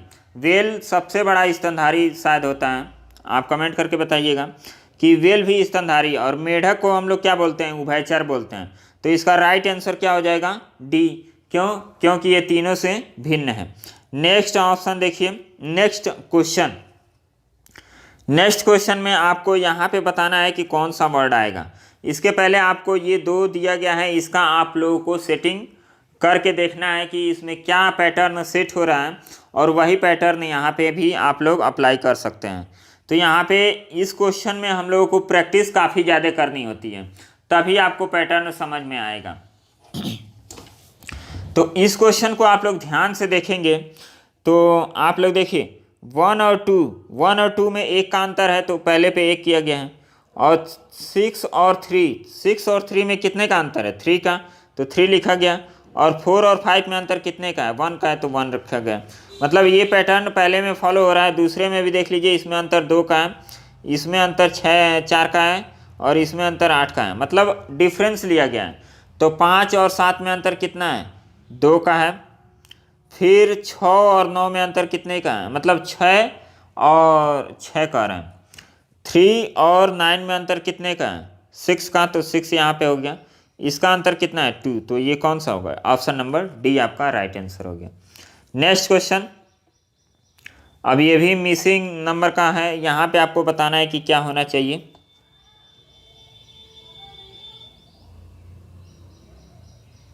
अब देखिए इस क्वेश्चन को हम लोग कैसे लगा सकते हैं। काफ़ी आसान क्वेश्चन है यदि आपकी प्रैक्टिस है तो। रीजनिंग मेन है कॉन्सेप्ट और प्रैक्टिस। यदि ये दोनों आपका बन गया तो रीजनिंग में आपको 50 आउट ऑफ 50 कोई नहीं रोक सकता है।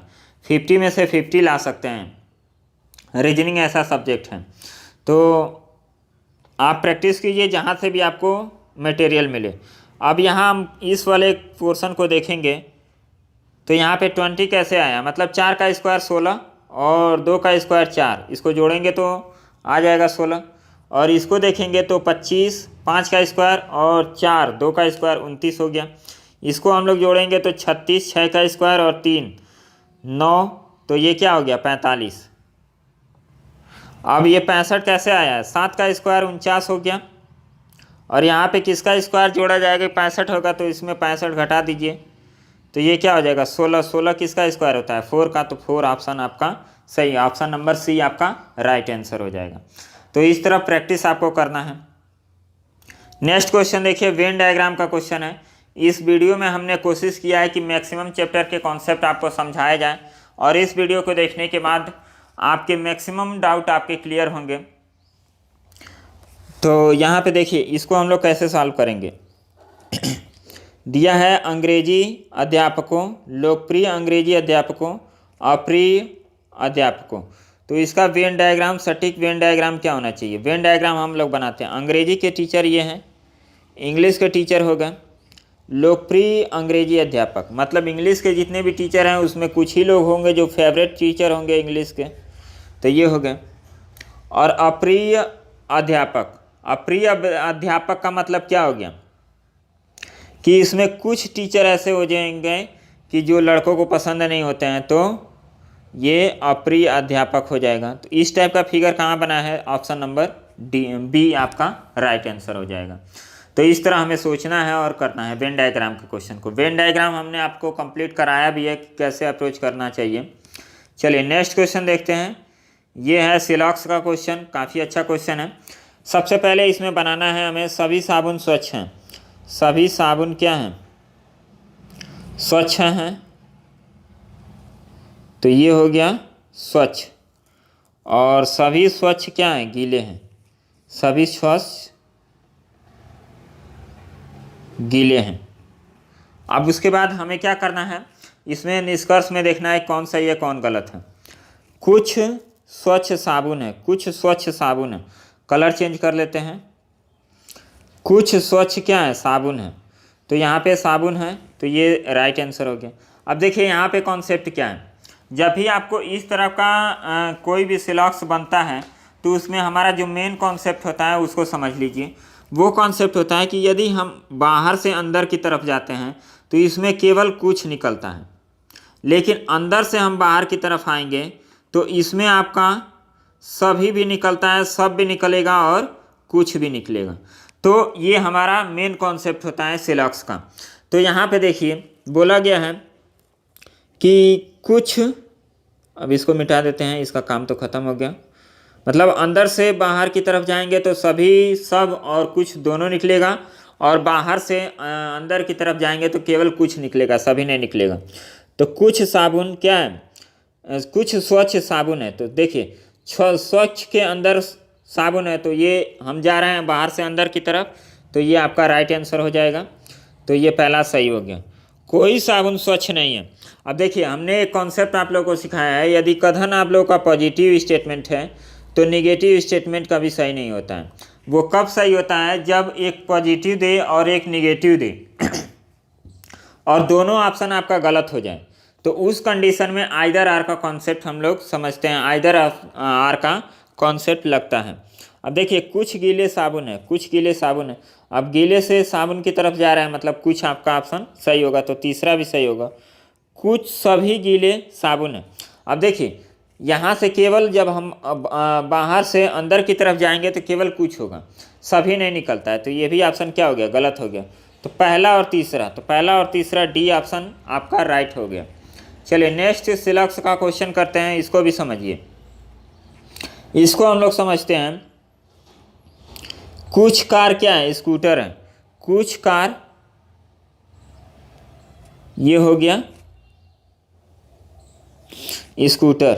कोई स्कूटर साइकिल नहीं है, मतलब कोई स्कूटर क्या है, साइकिल नहीं है। तो यहाँ पे क्रॉस कर दिए। कलर चेंज कर लेते हैं। अब देखिए, अब आपको निष्कर्ष देखना है। कोई कार साइकिल नहीं है, कोई कार साइकिल नहीं है। अब यहाँ कार का ये पोर्शन है और ये साइकिल का पोर्शन है। तो इसमें एक कॉन्सेप्ट देखिए, ये जो पोर्शन है आपका कार और स्कूटर का, ये कन्फर्म है कि ये नहीं होगा। यदि ये बोला होता कि कुछ कार साइकिल नहीं है तो वो ऑप्शन क्या होता, आपका 100% सही होता। लेकिन इसमें बोला गया है कि कोई कार साइकिल नहीं है, तो ये सही नहीं होगा। क्यों नहीं सही होगा कि 100% हम ये नहीं कह सकते हैं कि ये वाला जो पोर्शन बचा है कि नहीं है। तो इसमें पॉसिबिलिटी क्रिएट होगी, और जहाँ भी पॉसिबिलिटी क्रिएट होती है वहाँ सिलेक्ट का ऑप्शन क्या हो जाता है, गलत हो जाता है। तो ये ऑप्शन आपका गलत हो जाएगा। फिर कोई स्कूटर कार नहीं है, कोई स्कूटर कार नहीं है, ये तो सरासर गलत हो जाएगा, क्योंकि बोला है कुछ स्कूटर कार हैं, कुछ कार स्कूटर हैं। तो ये भी ऑप्शन आपका गलत हो गया। कुछ कारें साइकिलें हैं, कुछ कारें साइकिलें हैं। अब देखिए, ये भी हम नहीं बता सकते हैं कि कुछ कारें क्या हैं, साइकिलें हैं। ये भी डाउटफुल कंडीशन है, तो ये भी क्या हो जाएगा, गलत हो जाएगा। कुछ स्कूटर कार हैं, कुछ स्कूटर क्या हैं, कार हैं। तो ये आपका राइट आंसर हो जाएगा। इसमें ऑप्शन नंबर ई आपका राइट होगा। इसमें कई लोगों को कन्फ्यूजन ये हो रहा होगा इस ऑप्शन में, आपको हम क्लियर कर देते हैं। देखिए, इसमें आप लोगों को कन्फ्यूजन यहाँ पे हो रहा होगा कि यहाँ पे बोला है इसका ऑप्शन होगा फोर्थ, ये फोर्थ वाला ऑप्शन आपका सही है। इसमें कोई कार साइकिल नहीं है और कुछ कारें क्या हैं, साइकिल हैं।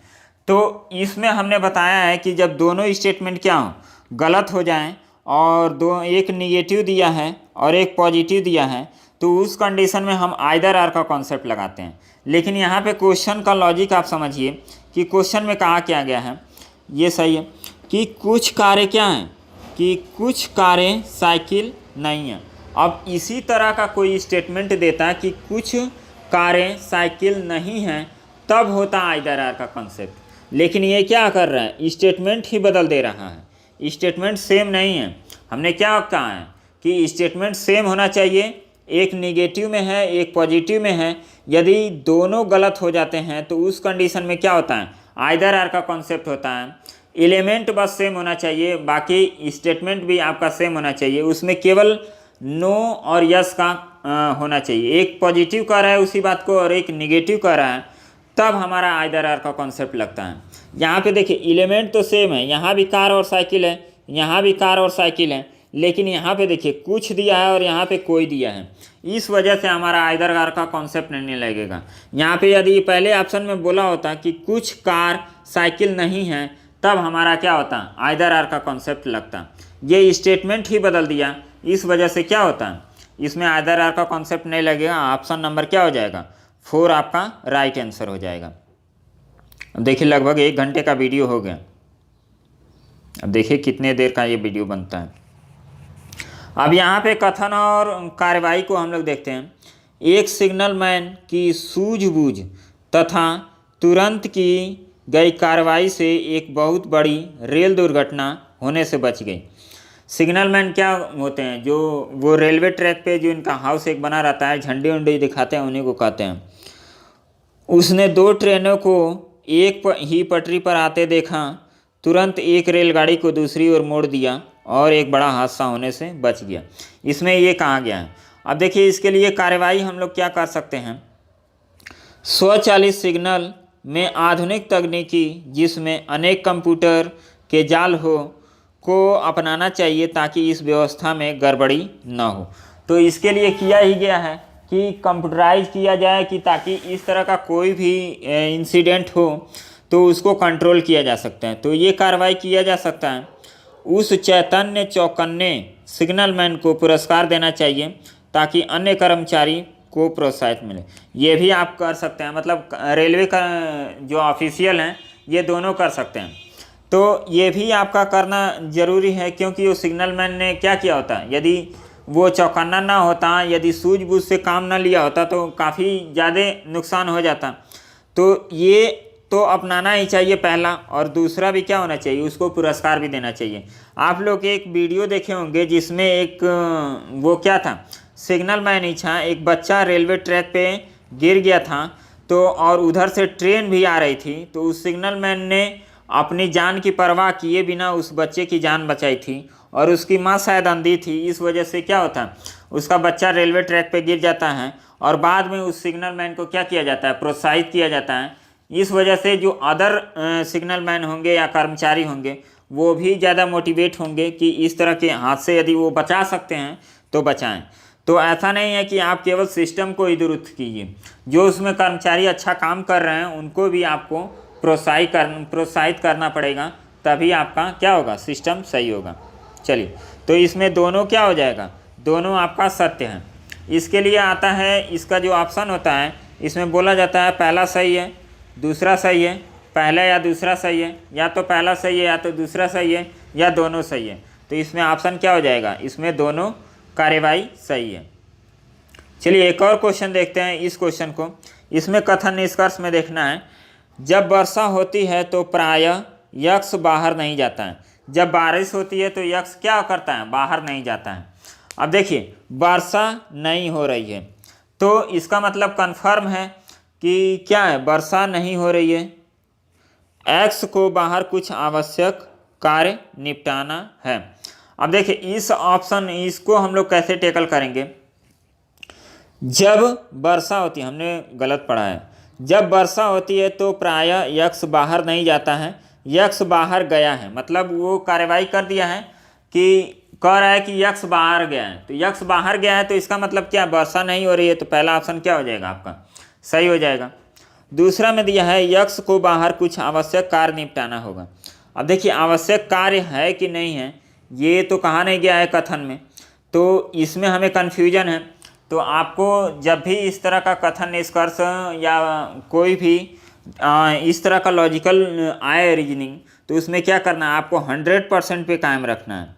जहाँ भी आपको डाउट हो तो उस ऑप्शन को गलत कर देना होता है और अपने तरफ से नहीं सोचना होता है। जो कथन में कहा गया है बस उसी पे स्टक रहना है, उसी को फोकस करके हमें निष्कर्ष का आंसर देना है। अभी इसको देखिए, यहाँ पे एक पूर्व धारणा है और यहाँ पे कथन है।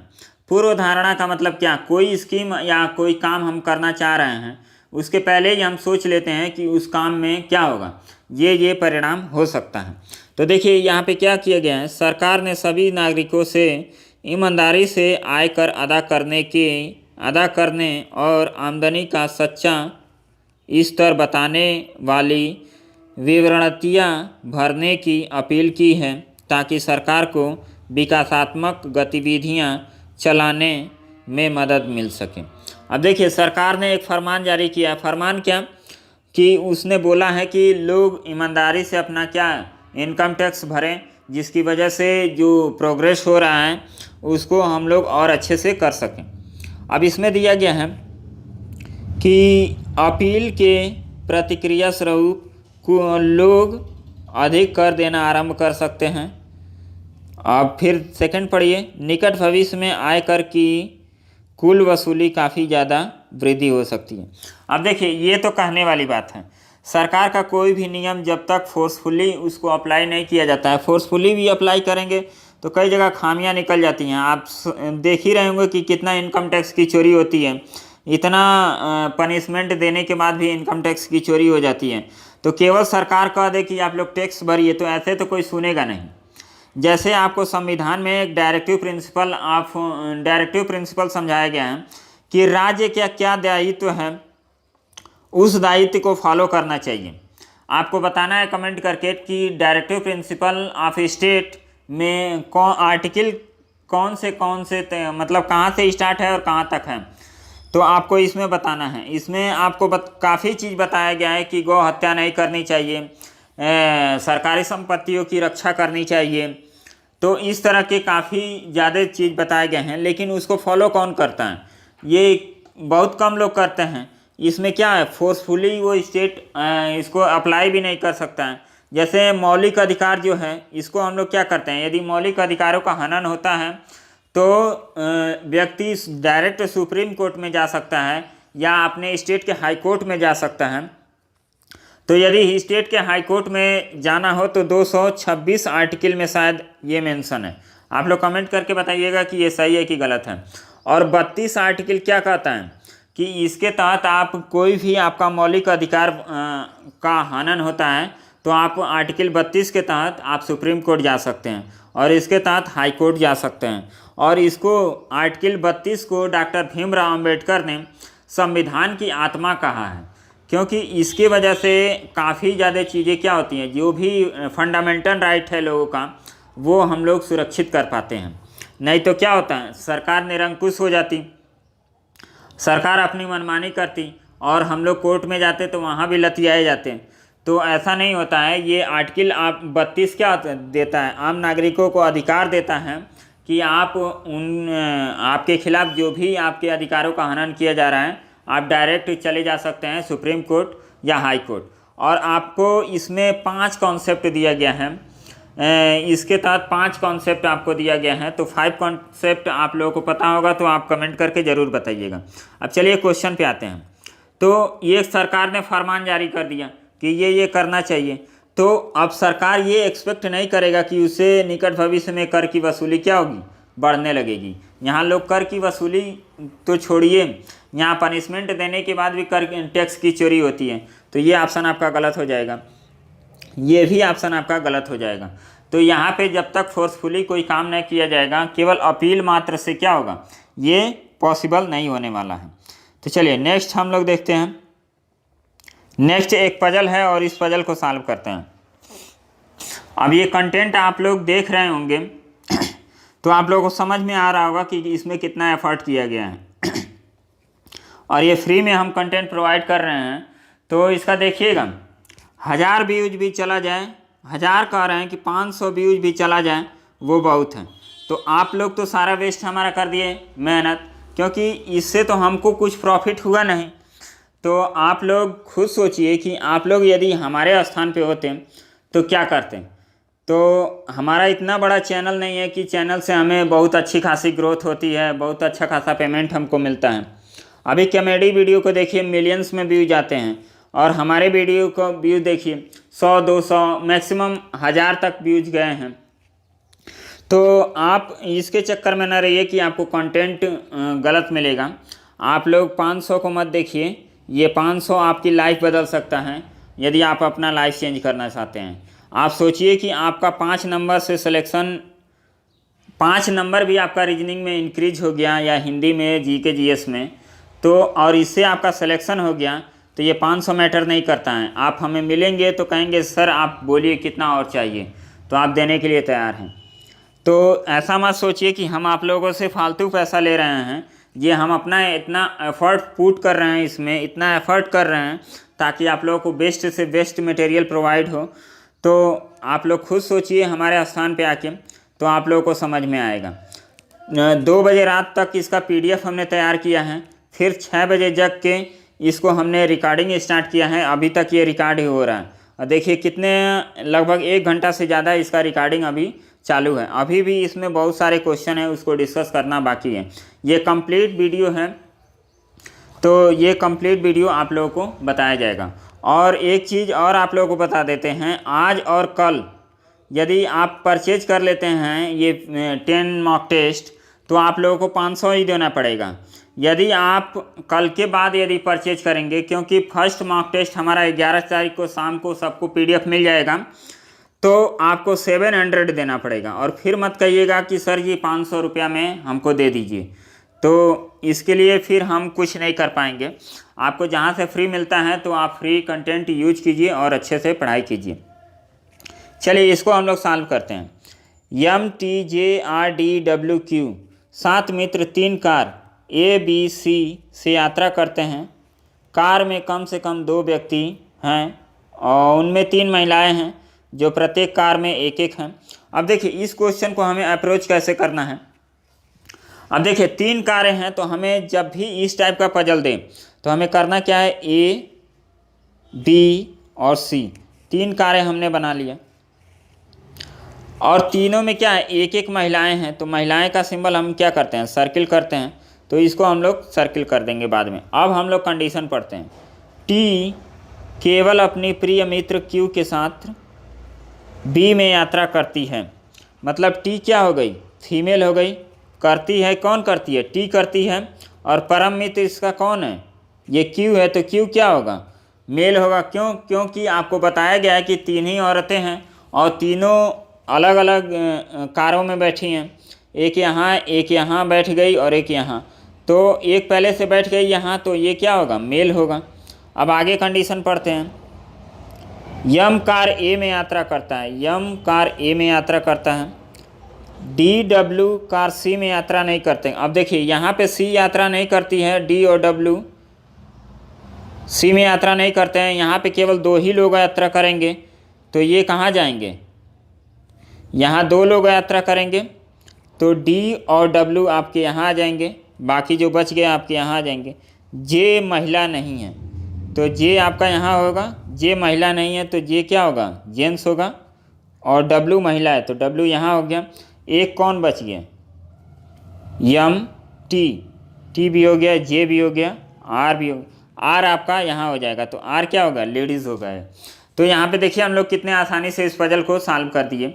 आपको ये हर जगह क्या मिला, एक एक फीमेल भी मिल गई, यहाँ पे एक फीमेल यहाँ, एक फीमेल यहाँ, एक फीमेल यहाँ, ये क्या होंगे, पुरुष होंगे। तो इस तरह हम पजल को सॉल्व करके आसानी से क्या कर सकते हैं, पजल को अंडरस्टैंड कर सकते हैं और उससे रिलेटेड जो भी क्वेश्चन पूछा जाए उसको हम लोग जवाब दे सकते हैं। जे किस कार में यात्रा कर रहा है, तो जे कहाँ यात्रा कर रहा है, सी में, तो ऑप्शन नंबर बी आपका राइट आंसर हो जाएगा। किस में 3 मित्र यात्रा करते हैं, तो किस में 3 मित्र, यहाँ पे 3 मित्र हैं, तो ए कार में क्या करते हैं, 3 मित्र, तो ऑप्शन नंबर सी आपका राइट आंसर हो गया। तो हमें अप्रोच सीखना है, क्वेश्चन बनाने का अप्रोच यदि आपका सही रहेगा तो आपके नंबर अच्छे आएंगे। चलिए अब देखिए ये वीडियो एग्जाम का फेवरेट क्वेश्चन है, इससे 1 से 2 क्वेश्चन आपके ज़रूर आएंगे। तो इसको हम लोग कैसे करना होता है, इसका कॉन्सेप्ट हम आप लोगों को समझा देते हैं। इसमें कॉन्सेप्ट क्या होता है, कोई भी कैंडिडेट है, जैसे हम लोग वीडियो का फार्म भरे हैं, तो वीडियो के फार्म में पहले ही जो एडवर्टाइजमेंट आया है उसमें लिखा गया है कि लड़कों को CCC करना है, ये 4C बना दे, CCC करना अनिवार्य है, 12th पास करना अनिवार्य है। तो इस तरह का एलिजिबिलिटी दिया जाता है, तो उसमें और जो भी कास्ट से बिलोंग करता है तो उसका कास्ट का सर्टिफिकेट भी बताया गया है कि उसका कब से कब होना चाहिए। तो इस तरह का आप लोगों को सारा कुछ उसमें डिटेल दिया रहता है। तो इसमें भी आपको बताया गया है कि उम्मीदवार को एक संगठन है उसमें लेखा प्रबंध के लिए चयन करना है, तो उम्मीदवार की एलिजिबिलिटी क्या क्या होनी चाहिए। अब देखिए कम से कम वो स्नातक में क्या होना चाहिए, वाणिज्य मतलब कॉमर्स में उसका 55% होना चाहिए, और कम से कम स्नातकोत्तर मतलब PG में उसका 50% होना चाहिए। किसी संगठन में 3 वर्ष का अनुभव होना चाहिए, 35 वर्ष की आयु से अधिक नहीं होना चाहिए, चयन प्रक्रिया में कम से कम 40 अंक पाना चाहिए, 40% अंक, यदि उम्मीदवार और सभी मानदंड को पूरा करता है सिवाय। अब देखिए ये तो रह गया इसका एलिजिबिलिटी। अब इसके अलावा भी यदि कोई होता है तो ये 2 आपके छूट दिए जाते हैं कि यदि 4 वर्ष से अधिक अनुभव है किसी स्टूडेंट का, तो ये मामला हम लोग कहाँ भेज सकते हैं, GM के पास।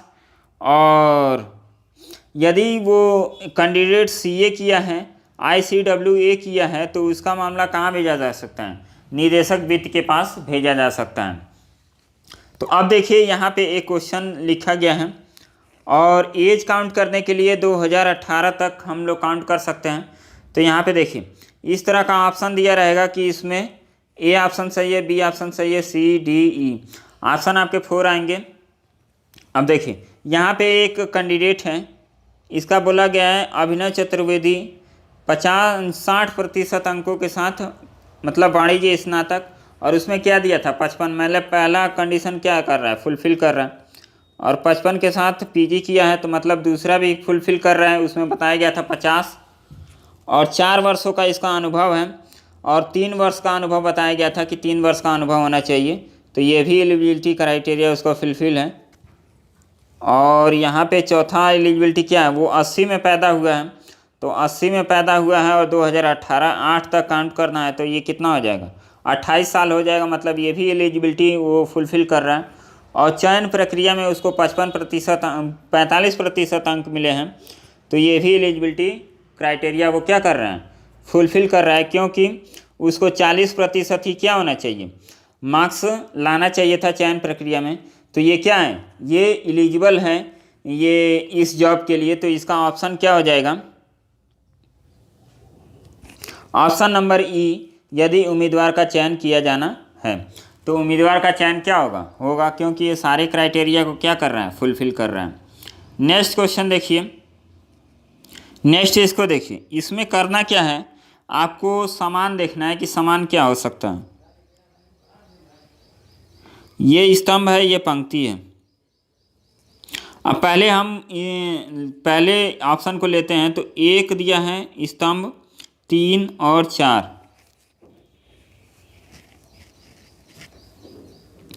1 3 और 5, 1 3 5 स्तंभ दिया है।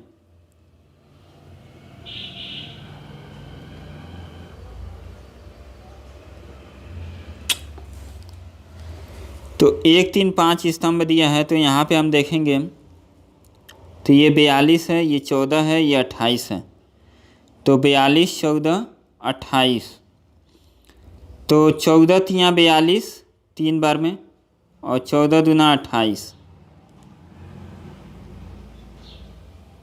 और यहाँ देखेंगे 27 तियाँ 81 और 27 दूना 54, यहाँ देखिए 19 तियाँ 57 और 19 दूना 38, 17 तियाँ 51 और 17 दूना 34, 23 तियाँ 69 और 23 दूना 46, मतलब पहला ऑप्शन आपका क्या हो गया, राइट हो गया। इसमें सारे जो हैं एक सिस्टम से बैठे हैं, तो वो क्या हो जाएंगे, राइट हो जाएंगे। इसमें दूसरा ऑप्शन चेक कर लीजिए, 1 2 3 1 2 4, मतलब ये और ये। अब ये 26 है, ये 42 है, अंतर देख लीजिए, ये 14 और 2 कितना हो जाएगा, इसमें अंतर 16 का है, और ये 42 है, मतलब ये लास्ट वाला क्या होना चाहिए, इक्वल होना चाहिए। तो क्या इक्वल है, नहीं है, तो ऑप्शन नंबर आपका क्या हो जाएगा, राइट, ए हो जाएगा, ए ऑप्शन आपका राइट हो जाएगा। अब इसमें आपको कैलकुलेट करना है कि त्रिभुज की संख्या क्या होगी। तो इसको कैलकुलेट करने का एक सिंपल सा तरीका है, जो छोटे छोटे त्रिभुज हैं उसको पहले काउंट कर लीजिए, 1 2 3 4 5 6 7 8 9 10 11 12, तो ये छोटे त्रिभुज कितने हो गए, 12 हो गए, इनकी संख्या 12 हो गई। अब यहाँ पे देखेंगे स्क्वायर में, तो एक ये फिर एक ये और फिर एक ये, मतलब एक ही स्क्वायर में 4 त्रिभुज और बनेगा, तो 4 दूना क्या हो गया 8, मतलब 2 8 बनेगा, 2 स्क्वायर है तो 8 बनेगा। एक आपका ये बन रहा है दोनों मिला के, और एक ये बन रहा है, तो 2 और, तो कितना हो गया 12 8 20, 20 2 22, तो इसमें टोटल त्रिभुज कितने बनेंगे, 22 बनेंगे। चलिए नेक्स्ट क्वेश्चन देखिए। अब ये एज प्रॉब्लम का क्वेश्चन है। एज प्रॉब्लम में हम आप लोगों को एक कॉन्सेप्ट सिखा देते हैं, थोड़ा पानी पी लिया जाए।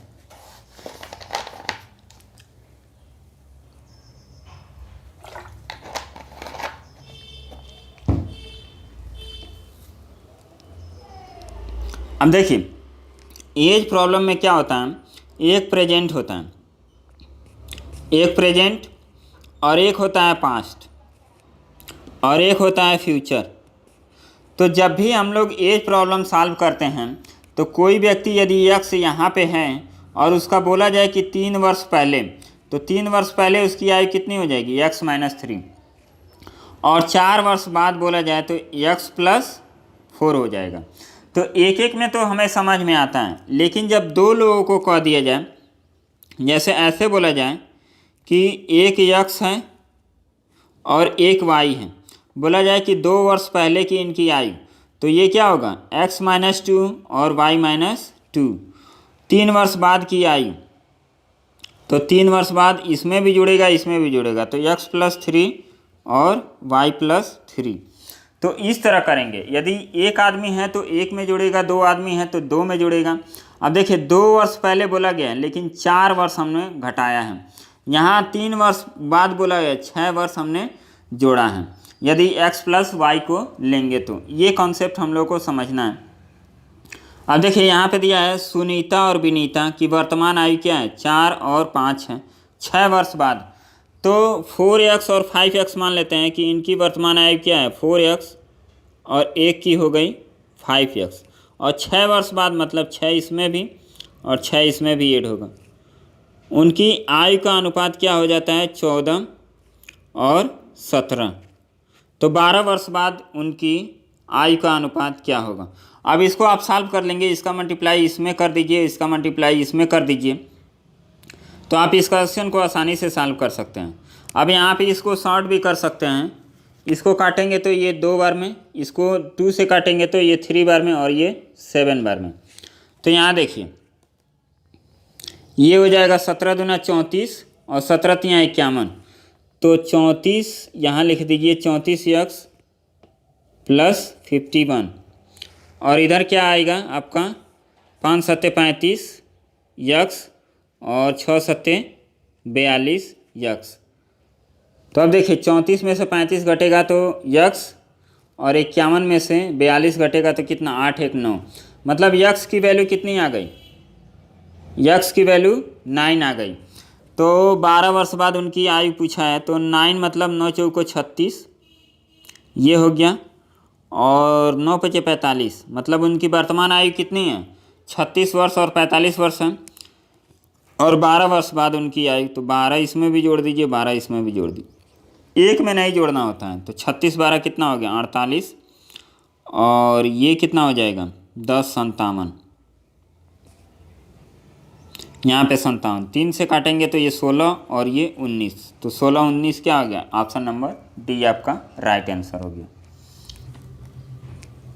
चलिए नेक्स्ट क्वेश्चन देखिए, कितना क्वेश्चन है, चलिए अब ख़त्म ही होने वाला है। अब ये रैंकिंग का क्वेश्चन है, इसको देख लीजिए। इसमें क्या करना है, 41 छात्रों की एक संख्या में कृष्णा का नीचे से 8वां स्थान है, मतलब 41 छात्र हैं और नीचे से इनका 8वां स्थान है, जबकि सौम्या का ऊपर से 10वां स्थान है, 10वां स्थान है। प्राची का पूरी कक्षा में मध्य स्थान है। मध्य स्थान का मतलब क्या कि एक ये पॉइंट ये है 20 इधर और 20 इधर, तो अब देखिए 20 इधर 20 इधर, तो नीचे से हम रखेंगे तो यहाँ पे क्या हो जाएगा, यहाँ पे कौन हो जाएगा, ये प्राची का पूरी कक्षा में, तो ये हो जाएंगी प्राची। और बोला है कि कृष्णा, कृष्णा कहाँ है, ये नीचे है और सौम्या ऊपर है, ये इसको हम लोग यस बना लेते हैं। तो कृष्णा प्राची से कितने स्थान नीचे है, तो ये प्राची कितने नंबर पे होगी 21 नंबर पे, तो 21 20 ऊपर और 20 नीचे होंगे। तो 8 से 21 स्थान जाने के लिए क्या करेंगे, 8 12 20 और 12 1 13, तो इसमें 13 ऑप्शन क्या हो जाएगा, आपका राइट आंसर हो जाएगा कि 13 स्थान नीचे है प्राची से कौन, कृष्णा। तो इस टाइप का हम लोग क्वेश्चन करेंगे। चलिए नेक्स्ट क्वेश्चन देखते हैं, और ये लास्ट क्वेश्चन है।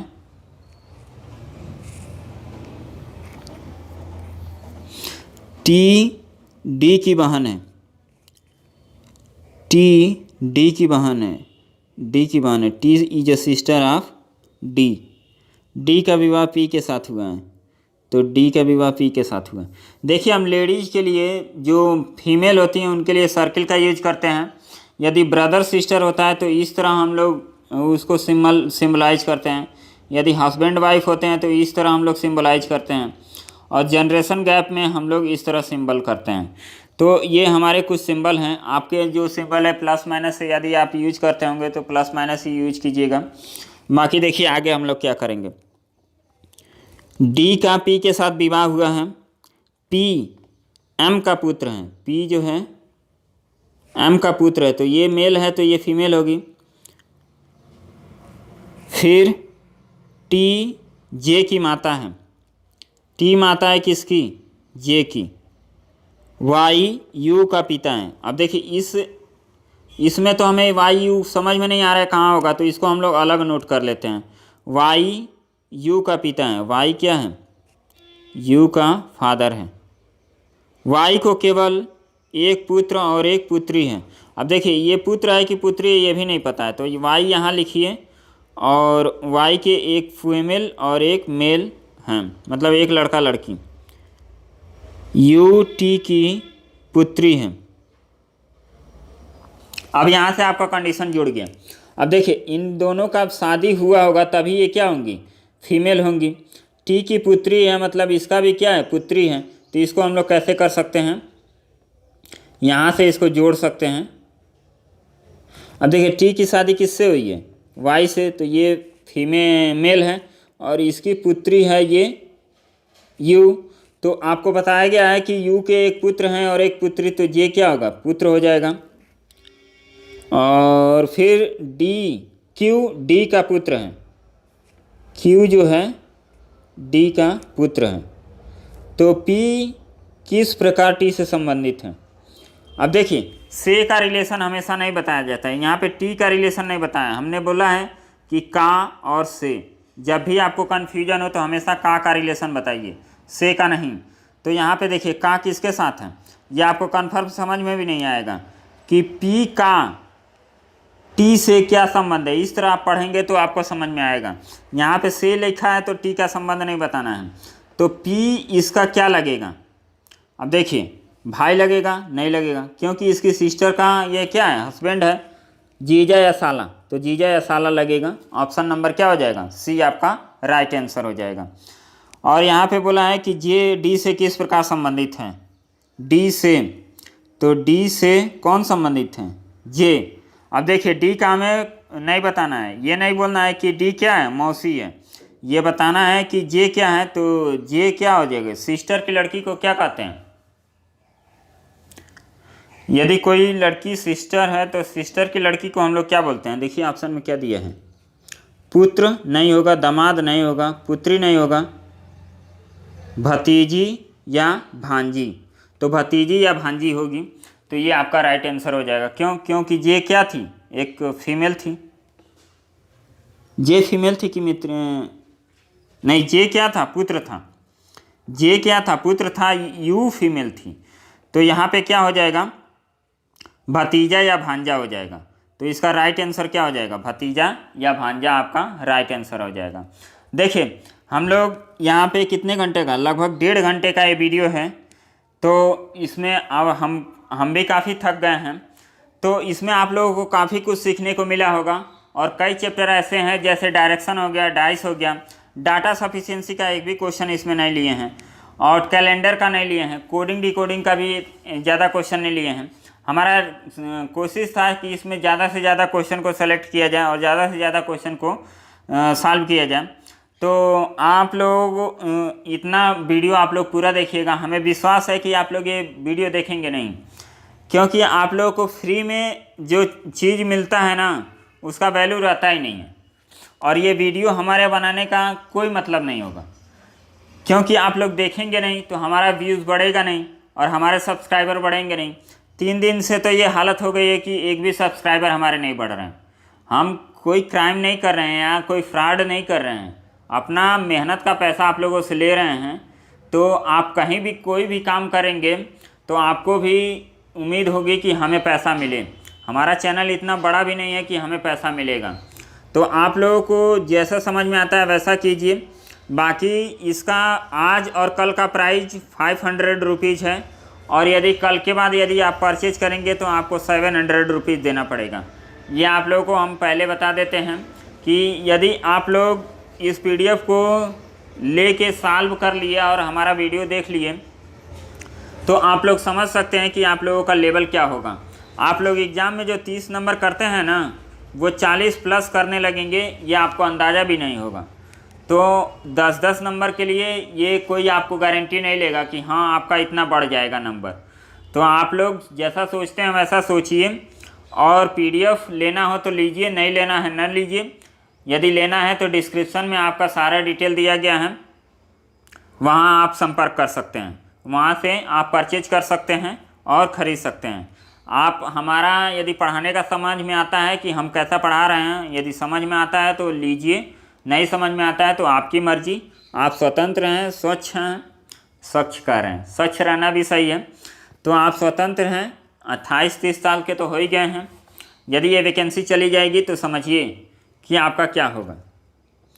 तो आप लोग अपनी मर्ज़ी से सोच लीजिए, और लेना हो तो लीजिए, बाकी आपकी मर्ज़ी। अंत में यही कहेंगे कि आप जहाँ से भी पढ़ रहे हैं पढ़िए, और अच्छे से पढ़िए, क्योंकि ये वीडियो की वैकेंसी का जो एग्ज़ाम देने का मौका मिला है, लाइफ में हर वक्त नहीं आता है, हर किसी को चांस नहीं मिलता है। ये चांस मिला है तो आप लोग इसको अच्छे से प्रिपेयर करके दे लीजिए।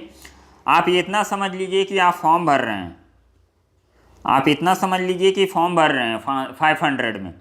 ये कोई ज़्यादा अमाउंट नहीं है, और इतना कोई गरीब नहीं होता है कि आप लोग कह रहे हैं कि हम बहुत गरीब हैं, गरीब हैं। गरीबी क्या होती है और क्या नहीं होती है ये आप लोग जानते ही नहीं हैं। कोरोना के पहले हम 200 लड़कों का बैच चलाते थे, कोरोना में हमारा सारा कुछ डैमेज हो गया। तो आप लोग समझ सकते हैं कि हमारी स्थिति क्या होगी। 2 साल हमको कोई प्रॉफिट नहीं हुआ, कोई पैसा नहीं मिला। तो आप समझ सकते हैं कि जो व्यक्ति अच्छा खासा पैसा कमा रहा हो और उसका सब कुछ चला जाए तो उसकी स्थिति क्या हो जाएगी। हम मानते हैं कि कई लोगों की स्थिति डाउन हुई है, कई लोगों के घर में जॉब चले गए हैं, कुछ ना कुछ हुआ है। तो स्थिति सबकी सही नहीं है, लेकिन आपको वैल्यू प्रोवाइड हम कर रहे हैं तो उस वैल्यू का तो कीमत हम चार्ज करेंगे ही। तो बाकी आप लोग अपने एंड से सोचिए क्या करना है क्या नहीं करना है। आप लोग फ्री में भी पढ़ेंगे, फ्री में भी कंटेंट बहुत सारे उपलब्ध हैं। यूट्यूब ऐसा प्लेटफॉर्म पड़ गया है कि आपको कोई भी टॉपिक में दिक्कत हो तो आप तुरंत उसको सर्च कीजिए, आपको हज़ारों वीडियो मिल जाएंगे। तो आप लोग देख के उससे आप लोग क्या कर सकते हैं, अपना नॉलेज गेन कर सकते हैं। बाकी फ्री पढ़िए, यदि पढ़ना है तो यूट्यूब पे आप गूगल पे PDF आ सकते हैं। गूगल पे जो भी टॉपिक दिक्कत हो आप तुरंत सर्च कीजिए कि इस टॉपिक में, मतलब जैसे मान लीजिए सिलॉक्स का क्वेश्चन आपको लेना है, सिलॉक्स हिंदी PDF गूगल में सर्च कीजिए, आपको ढेर सारे PDF मिल जाएंगे और सॉल्व करते रहिए। तो चलिए मिलते हैं नेक्स्ट वीडियो में। ये आप लोग समझ लीजिए कि ये मैराथन सीरीज़ था, इसमें हमने काफ़ी चैप्टर को कवर किया है और ये काफ़ी अच्छा सीरीज है। तो इसको ज़रूर आप लोग एंड तक देखिए, शुरुआत से लेके स्टार्टिंग से लेके एंड तक लगभग 2-3 बार आप वीडियो को देख लीजिए, काफ़ी कॉन्सेप्ट आपको सीखने को मिलेगा। बाकी आप लोग अच्छे से पढ़िए, जहाँ भी पढ़िए, जहाँ भी रहिए, मस्त रहिए, बिंदास रहिए। ये जो मौका मिला है इसको आप लोग हाथ से जाने मत दीजिए। 400-500 रुपया कोई रुपया नहीं होता है, आप लोग मैनेज कीजिए। यदि ख़रीद सकते हैं तो ख़रीदिए, बाकी आप लोग फ्री में पढ़िए। चलिए मिलते हैं नेक्स्ट वीडियो में, तब तक के लिए धन्यवाद। मस्त रहिए, जैसे भी रहिए। Bye bye.